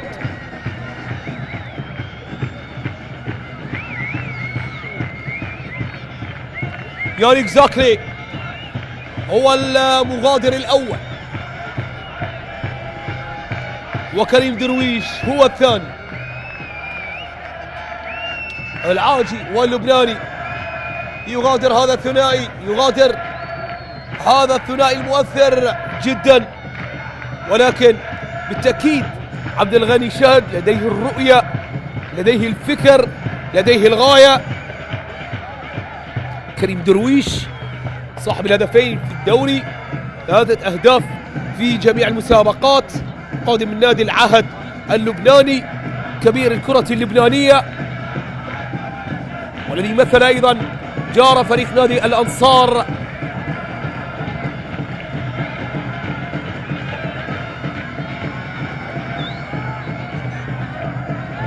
توج الموسم الماضي مع نادي هوك بطولة الكأس وأيضا دور الخليج، دوري أبطال الخليج. من هناك الوافد الجديد القادم بقوة، حسن طالب المحلق بالفريق، المدون لهدف التعديل، بينما صيحات الجماهير تزداد، الحضور الجماهيري يزداد، الدعم والمؤازرة والحماس والشغف والإرادة تزداد. نعم الأحلام تتجدد، ولا يريدونها أن تكون كوابيس، ولا يريدونها أن تكون أضغاث، ولا يريدون أن يستفيقون، يجدون أنفسهم يفرطون بهذه المباراة، يريدون العودة. حسين طالب حسين كاد أن يسجل نفس الطريقة التي سجل من خلالها الهدف الأول. نعم هدف التعادل والعودة، عودة على اليسار، هارون الخطير المكير الممرر المهندس والمخطط، ولكن أوتولانجي وإلى الأمام عادت وانطلقت على الجهة اليمين. يحاول نادي نفط ميسان، يحاولون ينطلقون بالجماهير ودعمهم، يدخلون بالجماهير ومشجعهم ومؤازرتهم، يتفاءلون. عرضية ولكن من جانب الدفاع منتظر يبعدها، وحيث هارون أحمد من هناك وصلت وانطلقت لدهوك. نعم قلة هجومية أمام كثرة دفاعية، ولكن سيطرة وقطع للكرة الماضية. حسن عماد يعرقل بطاقة صفراء يشهرها حامد طالب في هذه اللحظات على اللاعب محمد سلام أو إبراهيم عبد الكريم.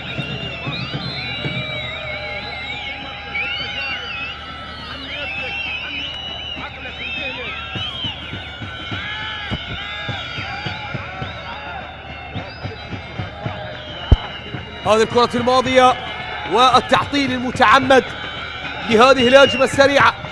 من هناك عادت بيتر غورغيس على اليسار، العرضية ولكن مرت إلى خارج أرضية الملعب. ضربة ركنية لنادي دهوك، وعلى الجهة اليمين بيتر غورغيس حتى الآن يستمر بشن الهجمات، يتوجه صوب الضربة الركنية لتنفيذها لإكمال المهمة. نعم لإكمال هذه المهمة الصعبة، هذه المهمة الصعبة والمعقدة أمام فريق نعم يعرفه تماما. 5 تعادلات تاريخيا. ضربة ركنية ثالثة لدهوك، أمام 3 ضربات ركنية نفط ميسان، عرضية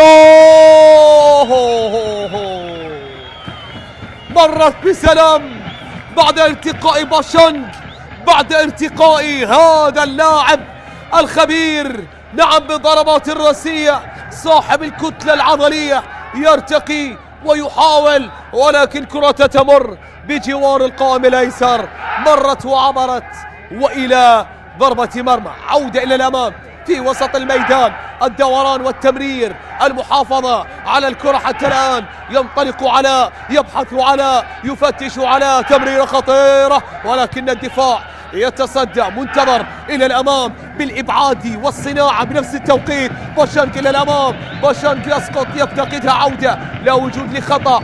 هناك ارتداد عكسي ثائر من جانب فريق نادي نفط ميسان، يثورون يمررون، ولكن خاطئة ومجهولة إلى خارج أرضية الملعب.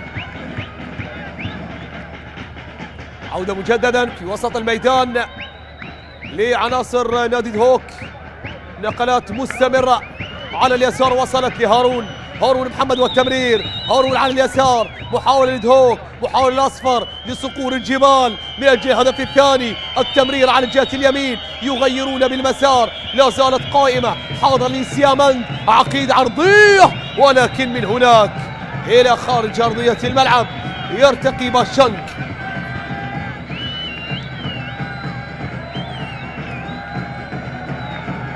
قادم من نادي ديغافوش السويدي، توج مع المنتخب الوطني ببطولة كأس الخليج، خليج البصر، خليج 25. هذا اللقاء السابع تاريخيا على هذا الميدان. حقق دهوك الفوز 3 مرات على هذا الملعب، نفط ميسان فوز 1 وتعادل مرة واحدة. وكرة للأمام، محاولة تمرير على اليسار، خطيرة خطيرة خطيرة، تسديده، تسديدة نعم هذا اللقاء السادس، الغلبة لدهوك على هذا الملعب ب3 انتصارات. تعادل مرة واحدة والفوز مرة واحدة لنفط ميسان. حتى الآن بالإحصائيات والأرقام نادي دهوك هو المتفوق، هو المنتصر. تمريرة في وسط الملعب، منتظر محمد إلى الأمام، منتظر والتمرير في أقصى اليسار، منتظر وصلت من هناك على اليسار بمحاولة حسن عماد، حسن عماد يمر، حسن ينطلق عرضية ولكن الدفاع حسن حبيب والمتابعة للكرة الماضية، أو مهند حبيب والعودة إلى الخلف.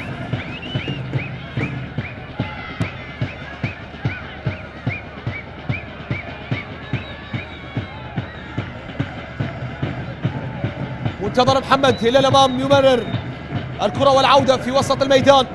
داوود بعد ذلك لمحمد سلام.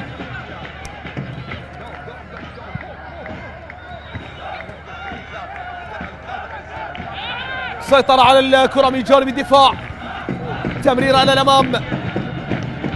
أول فوز نادي دهوك على حساب نفط ميسان جاء بعد لقائين جمع الفريقين. حقق الفريق نادي دهوك الفوز في 2 نوفمبر في 2014 2-1. من هناك متابعة من جانب الدفاع وإلى خارج أرضية الملعب، متابعة كانت حاضرة من جانب ميرفلز القادم من نادي الكرخ، ومثل من قبل نادي نوروز أيضا في الملاعب العراقية، احترف من بوابة الوحدات. نعم في الملاعب الأردنية احترف من بوابة نادي الوحدات. 24 سنة لهذا اللاعب كريس موفيلز، المبعد والمنقذ في الكرة الماضية. ترسل كرة عالية، محاولة بالراس، تخلص، لا زالت قائمة، عودة لعلاء، ينطلق على اليسار، يحاول ويفتش عن المساندة وإلى خارج أرضية الملعب. تحولت جانب علي لطيف، اللاعب الخطير والسريع جدا قادم من نادي الطلبة. 25 سنة لعلي لطيف. أيضا من هناك علاء سعد خطير جدا ابن نادي نفط ميسان، يشكل مع علاء ثنائي مهاري سريع شاطر ومجتهد يقود الهجوم الميساني في هذا الموسم. عودة في وسط الملعب، محاولة نادي دهوك، بيتر غورغيس، بيتر إلى الأمام، بيتر على اليمين، يبحث، يحاول، ينتظر، يفتش على اليمين بيتر غورغيس، مراوغة ولا مرور ولا عبور، يقطعها الدفاع الأحمر. طبعا حتى الآن يرابط اشتباكات لفظية بين اللاعبين، بين بيتر غورغيس بعد عرقلته للاعب داري أولوتونج.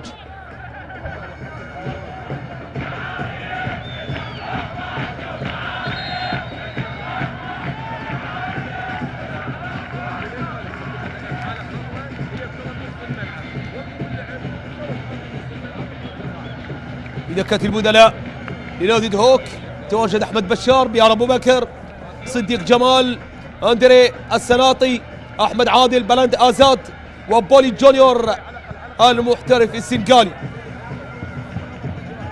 بيتر غورغيس يتحصل على البطاقة الصفراء جراء هذا التدخل. أيضا ديمي داوودة يتحصل على البطاقة الصفراء. طرف المقابل نادي نفط ميسان يتواجد في دكة بدلاء أحمد خالد، مصطفى محمد، العاجي، كوفي كوامي، رسول صباح، جعفر ناصر، سجاد جبار، حسين عبد الحر، ويوسف محمد.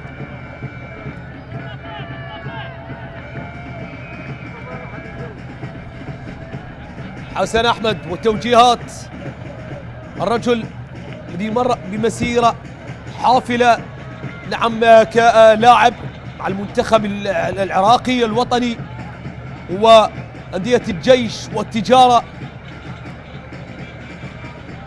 وكمدرب درب كربلاء، ميناء، نفط، النجف والكرخ والطلبة ومصاف الوسط، وأيضا هذه الفترة الثانية التي يدرب بها نادي نفط ميسان.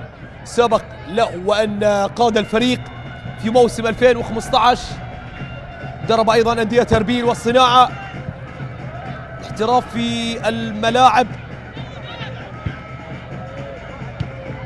اللبنانية مع نادي أهلي الصيدا، مع شباب الساحل،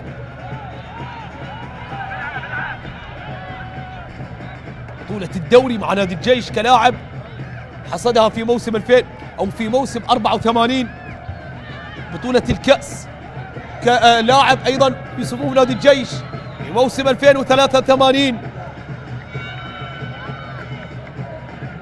وكمدرب مصيف بطولة دور النجوم مع نادي النفط في موسم 2017. تمرير على اليسار، محاول المرور والعبور والتوغل، ولكن سريعة كانت وإلى خارج أرضية الملعب.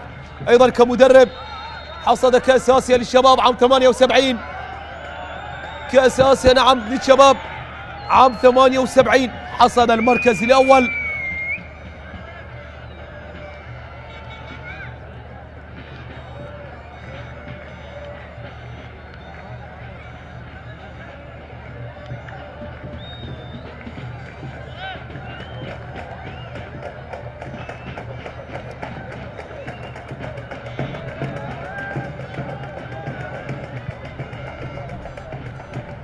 الاحتجاج في اللقطة الماضية من جانب هارون محمد أو هارون أحمد، ديمي داوودة، ديمي للأمام، ديمي والتمرير على اليسار، محاول العرضية، ولكن لا زالت عند حارس المرمى علي ياسين. وصل السهلة، ومن هناك المتابعة للكرة الماضية، عودة إلى الأمام. ربع ساعة أخيرة على شوط المباراة الثاني مشاهدينا الكرام، والوقت الأصلي والانطلاق والإيقاف، إيقاف ومنع بتدخل في الكرة الماضية ربما يترتب عليه بطاقة صفراء. عرقلة في الكرة الماضية، عرقل الحسن عماد، لاعب الذي يعرقل للمرة الثانية أيضا من جانب اللاعب إبراهيم عبد الكريم. هذا ليس الصدام الأول بين هذا لاعبان، نعم ليس الصدام الأول بين اللاعبين. سبق لإبراهيم عبد الكريم أن تحصل على البطاقة الصفراء جراء هذا التدخل. بيار أبو بكر وأندر السلاطي،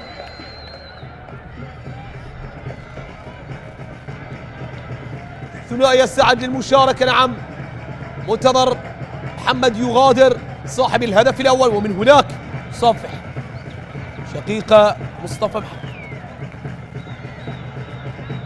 مصطفى محمد من هناك أيضا سيشارك في هذه اللحظات لتغيير ثاني يجريه السيد حسن أحمد.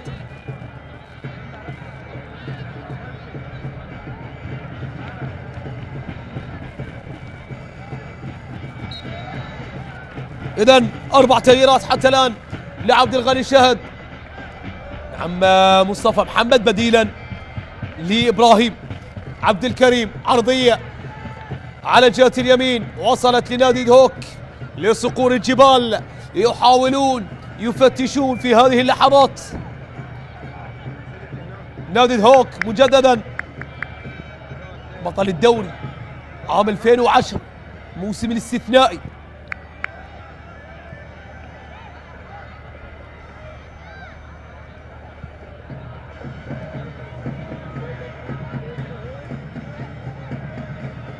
الذي لا ينسى مسيرة هذا الفريق بعد التتويج على حساب نادي الطلبة بهدف خالد مشير، نعم بهدف خالد مشير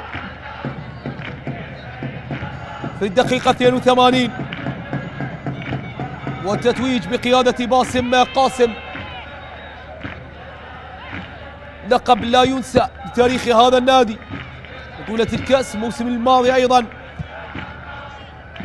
عودة في وسط الملعب، انطلاقة سريعة، ولكن يفضل ويستعجل ويصوب في الكرة الماضية. علي ياسين، الخبرة والثقة التي يمتلكها هذا الحارس في هذه هي اللحظات. تمرير باتجاه هارون أحمد. هارون والتمرير، عودة إلى الأمام، محاولة في وسط الميدان، عودة أمامية. هذا اللقاء الثالث الذي يجمع الفريقين في شهر نوفمبر. تسديدة ولكن إلى خارج أرضية الملعب. تاريخيا تواجه الفريقان مرتين في شهر نوفمبر، وهذا اللقاء الثالث. تعادل، فوز لدهوك، وسيكون التعادل الثاني. توصل الكرة من هنا، ضربة ركنية، محاولة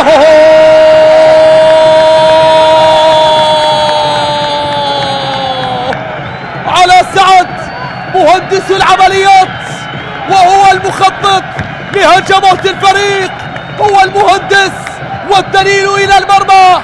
على سعد أكثر من سدد، أكثر من جرى بالكرة، أكثر من صنع ومرر وأخطر وسدد وهدد، وفي النهاية له ما أراد. هو الذي بدأ هذه الأمسية بتسديدته الأولى، وهو الذي يريد أن ينهيها، وهو الذي يريد أن يكون عريسا لهذه الليلة. وأي ليلة يريد من خلالها هدف الطيسان العودة إلى المسار من جديد، العودة إلى سكة الانتصارات. نعم، خالي من الرقابة، خالي من المتابعة بشكل عجيب وغريب. يتفرج الثنائي الدفاعي سعد ناطق وخادم رسول أمام هذا اللاعب، وحسن أحمد يتنفس السعداء في هذه اللحظات. الرجل الذي يفتش عن انتصاره الأول في الدوري بعد هزيمتين من الطلبة والكرخ، الآن جاء الدور على هذا اللاعب. يفرح مدربه، يحقق الانتصار الأول مع الفريق بعد توليه القيادة خلفا لعبد الله أبو زمع. عودة من هناك، علي ياسين عند فريق نادي دهوك، يقلب الطاولة نادي نفط ميسان، يثأرون ومن هناك ينتفضون ويسجلون التقدم أمام جماهير استحقت الفرحة، أمام جماهير استحقت السعادة. ومن هناك حسن نجم لا يريد أن يؤجل الاحتفال، لا يريد أن يفرط زملاء بهذا الانتصار الثمين، بهذا الانتصار الغالي. أي تسديدة، محاولة من هناك، وجدت حسن نجم متابعا للكرة الماضية. عودة إلى الأمام في وسط الملعب، نادي نفط ميسان بشوط ثاني. نعم، انتفض به وعاد به من جديد عن طريق حسين طالب وعلى سعد. ليو كوستا، ليو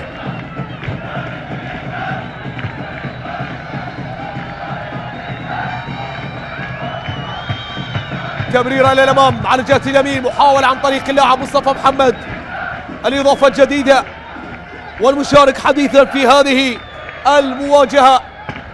عودة من هناك، رمية جانبية عادت خطيرة من هناك، ولكن متابعة حاضرة من جانب الدفاع إلى خارج أرضية الملعب. تحولت رمية جانبية. مصطفى محمد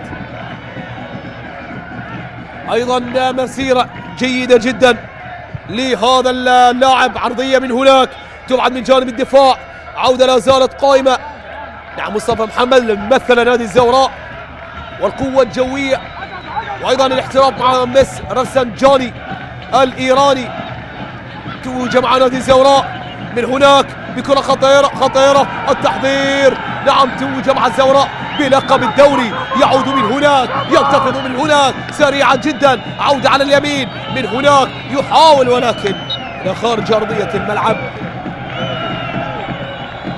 السنغالي بول جونيور سامبو إلى داخل أرضية الملعب بتغيير خامس ينهي من خلال المدرب عبد الغني شاهد تغييراته الرسمية والقانونية.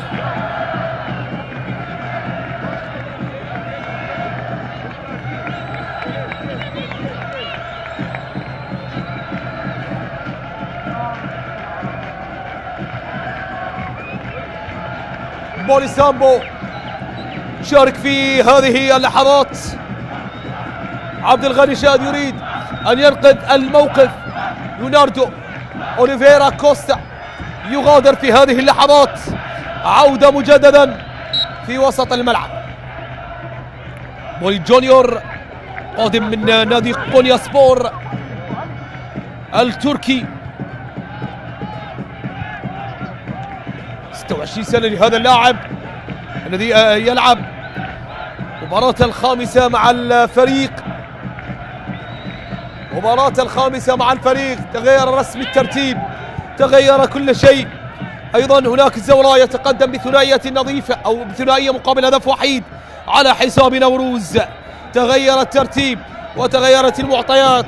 وننتظر التغيير في يوم غد وبعد غد، نعم، حتى نهاية الجولة الأولى، الجولة السابعة نعم.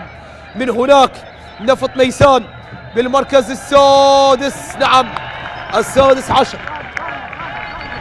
يتبادل مع نادي دهوك المراكز التي دخل بها قبل بداية المباراة. كان دهوك بالمركز السادس عشر ونفط ميسان في المركز السابع عشر. تغيير ليس بالكبير، يتبادل فريقان المراكز. دهوك بالمركز السابع عشر ونفط ميسان بالمركز السادس عشر ب6 نقاط من فوزين و4 هزائم أو 5 هزائم عرضية محاولة رأسية، ولكن عند الحارس الأمين عند حسن نجم الأمور على ما يرام.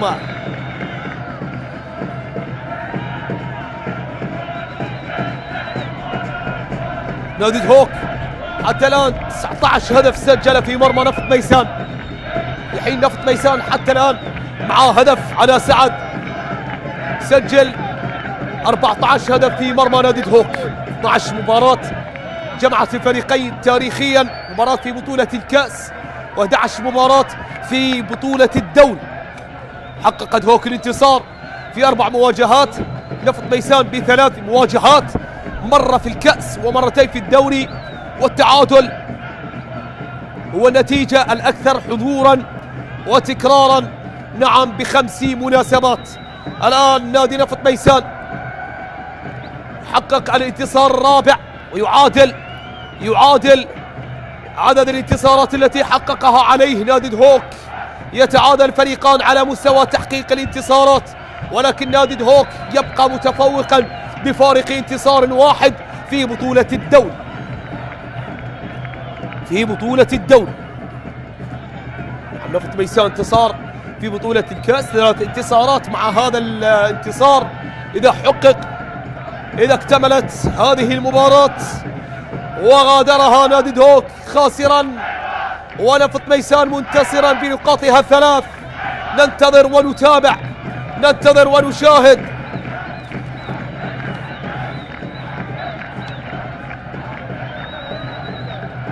نادي نفط ميسان قادم من فوز طبعا على مستوى بطولة الكأس 7 من نوفمبر في استاد الناصرية، ثلاثية نظيفة على نفط البصرة. بينما نادي دهوك قادم من انتصار في الدور 20 من كأس العراق في 8 من نوفمبر بهدف كريم درويش في الدقيقة 80 في استاد دهوك وعلى حساب نادي الحسين. فريق نادي الحسين سجاد جبار وجعفر ناصر على سعد وعلي لطيف، الثنائي الرائع، الثنائي المتألق، الثنائي الذي ساهم بتحقيق هذا الانتصار بهذا الانفجار والعودة والثروة، نعم، من أجل نقاط ثمينة جدا. هذه هي الثروة المكتسبة من هذا اللقاء. مباراة نفط ميسان القادمة بعد التوقف في الدوري سينزل ضيفا على الموصل، في حين نادي دهوك سيستضيف نادي النجف في ملعب دهوك في استاد دهوك هناك في القلعة الصفراء. عودة من هناك، ابعاد من جانب الدفاع، لا زالت قائمة حاضرة من هناك على جهة اليمين، حول المرور والتوغل والعبور عن طريق بيتر جورجيس. حولت لخارج أرضية الملعب، جانبية مجددا.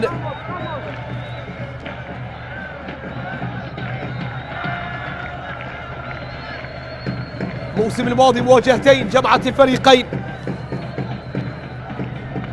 والمباراتين كانت في هذا العام، ولكن تابعة للموسم الماضي لموسم 2025، ولكنها في هذا العام. إذن هذه المباراة الثالثة في هذا العام، ولكن هذه المباراة لهذا الموسم، موسم 26. نعود بالإحصائيات والأرقام إلى المواجهتين الماضيتين في الموسم الماضي في الجولة 15 في 20 يناير من هذا العام. فاز نادي هوك بثنائية نظيفة عن طريق مارلون دوس سانتوس وبيتر غورغيس. وبالجولة 23 في المرحلة الثانية في 28 مايو من هذا العام التعادل السلبي في استاد هوك قبل 5 أشهر و24 يوم عودة على اليسار، محاولة العرضية، عرضية ولكن الدفاع وإلى خارج أرضية الملعب.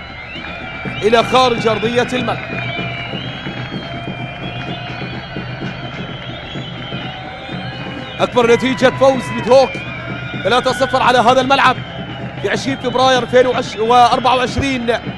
سجل الأهداف عماد لواتي وروبين أكوا وموسيس لوكاس.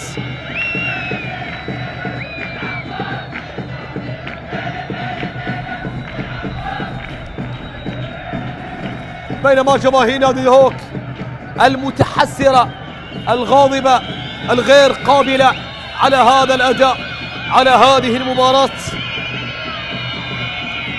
بعد فرض التقدم والسيطرة في بداية أو في الدقيقة 38. في الدقيقة 38 تقدم بأقدام منتظر محمد.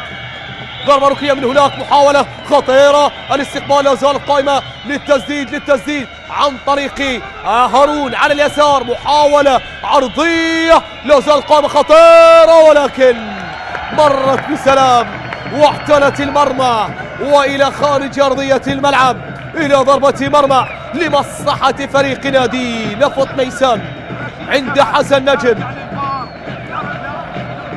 نعم، نادي هوك بعد فرض السيطرة بعد المحاولة، نادي نفط ميسان أصيب بالخيبة في بداية اللقاء بعد استقبال الهدف الأول، لأنه قدم وأهدر فرص محققة، ولسان حال المشجع يقول إذا لم نستثمر هذه الفرص فمتى سنستثمرها؟ إذا لم نسجل هذه الفرص فمتى سنسجل؟ فلبى النداء حسين طالب وعلى سعد، وبثنائية من خلالها يعود وينتفض فريق نفط ميسان لإسعاد الجماهير. عودة إلى الأمام في وسط الملعب من هناك عن طريق نفط ميسان وإلى خارج أرضية الملعب. دقيقة مرت من ال7 دقائق الإضافية التي ستمر وكأنها طويلة على فريق نادي نفط ميسان وسريعة على دهوك، سريعة على المهزوم الخاسر وبطيئة على المشتاق لتحقيق الانتصار والفائز والمتقدم. سنشاهد ونعاين عودة من هناك عن طريق هارون الرائع الفنان، التمرير لاعب شبه طبعا باسلوب وقصر قامة وسيطرة وسرعة وحركة نجم الكرة البلجيكية وريال مدريد وتشيلسي السابق إيدن هازارد. نعم، يمتلك مهارة والسرعة بالمرور والمراوغة والخداع للمدافعين. تمريرة للأمام، غورغيس عن طريق باشان خطيرة، مصطفى يبعدها والإبعاد إلى خارج أرضية الملعب. نعم، دقيقتين تبقت 5 دقائق أو أقل على نهاية الوقت الإضافي. الوقت الأصلي انتهى وانتصر به نفط ميسان، ولكن نادي هوك يريد أن يستثمر الدقائق المتبقية. بعد إن غاب عن شوط المباراة الثاني من التسجيل، غاب عن التدوين، غاب حتى عن تسجيل الخطورة على فريق نادي نفط ميسان. السيطرة كانت على مستوى الحيازة، على مستوى الخطورة، على مستوى الاستحواذ، كل هذه نعم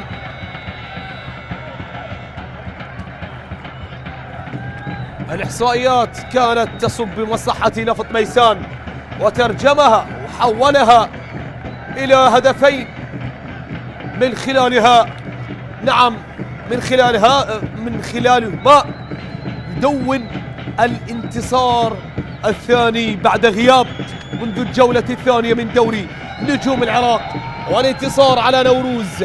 عودة للأمام، تمريرة في وسط الملعب، انطلاقة سريعة لمصلحة نادي نفط ميسان، تمريرة عن طريق الوافد الجديد، عن طريق جعفر ناصر في ليلة نصر نفط ميسان، يريدون مناصرته، يريدون دعمه ومتابعته.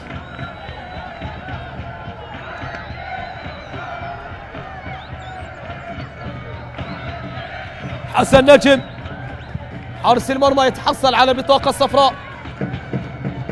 مجددا تعود جعفر سجاد جبار، متابعة من جانب دفاعات نادي دهوك عن طريق اللاعب خادم رسول أمنه، حافظ عليها من هناك دافع السينغالي، والذي يعتبر من الانتدابات المهمة في صفوف نادي دهوك هذا الموسم. تابعة حاضرة من جانب الدفاع، خادم رسول لاعب القادم من نادي يوتي أراد الروماني. عودة من هناك على الجهة اليمين، محاولة الوصول، تمريرة خطيرة لا زالت قائمة وحاضرة حتى الآن، تمريرة وعودة من هناك على الجهة اليمين عن طريق حسن عماد، عرضية ولكن دفع بيار أو الان السناطي أندريه، تمريرة على اليسار، محاولة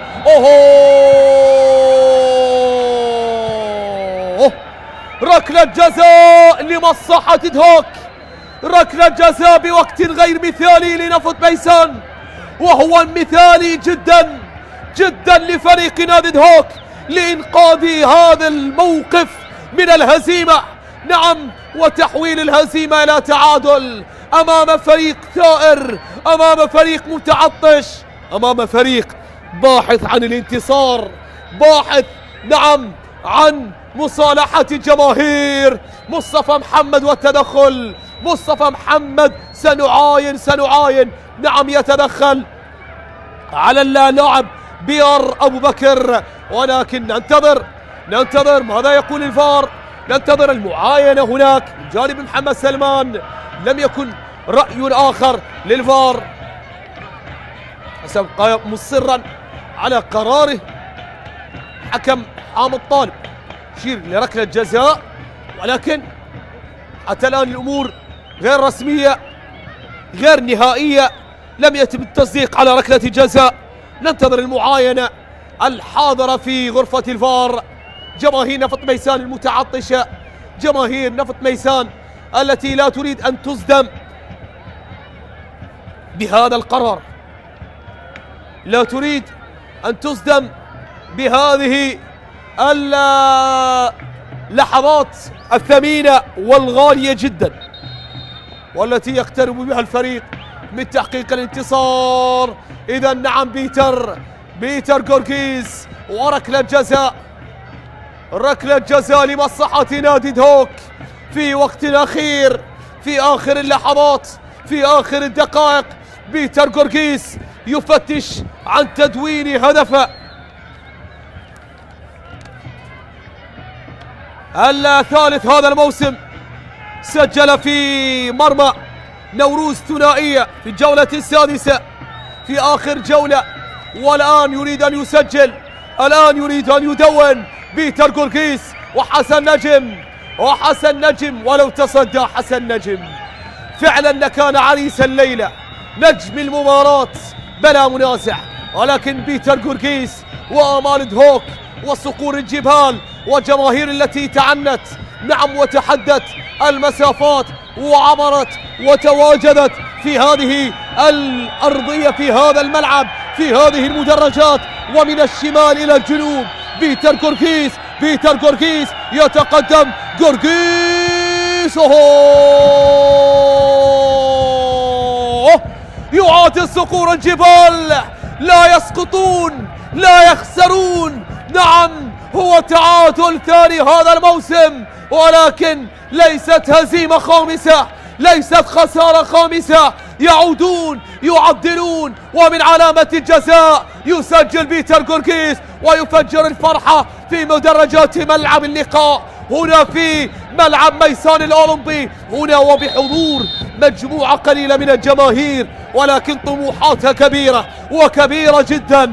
نعم، يحضرون هنا لمساندة الفريق، وبتعادل في مباراة مثيرة جدا، في مباراة رائعة جدا، في مباراة حضرت فيها الفرص والأهداف وكل مميزات كرة القدم حضرت، وكل ما يحبب وطبعا يفضل عند عشاق كرة القدم حدث في هذا اللقاء، من أهداف، من مهارات، من كل شيء. مشاهدينا الكرام، مع كل شيء ينتهي صافرة حكم اللقاء، نعم تنهي كل شيء. حامد طالب معلنة عن التعادل 2-2 بين نفط ميسان ودهوك. مشاهدينا الكرام، شكرا لكم على حسن المتابعة، على أمل اللقاء في مواعيد أخرى. كنت معكم أنا عباس هادي، معلقا واصفا لهذه القمة الكروية. شكرا لكم مشاهدينا الكرام، والسلام عليكم ورحمة الله وبركاته.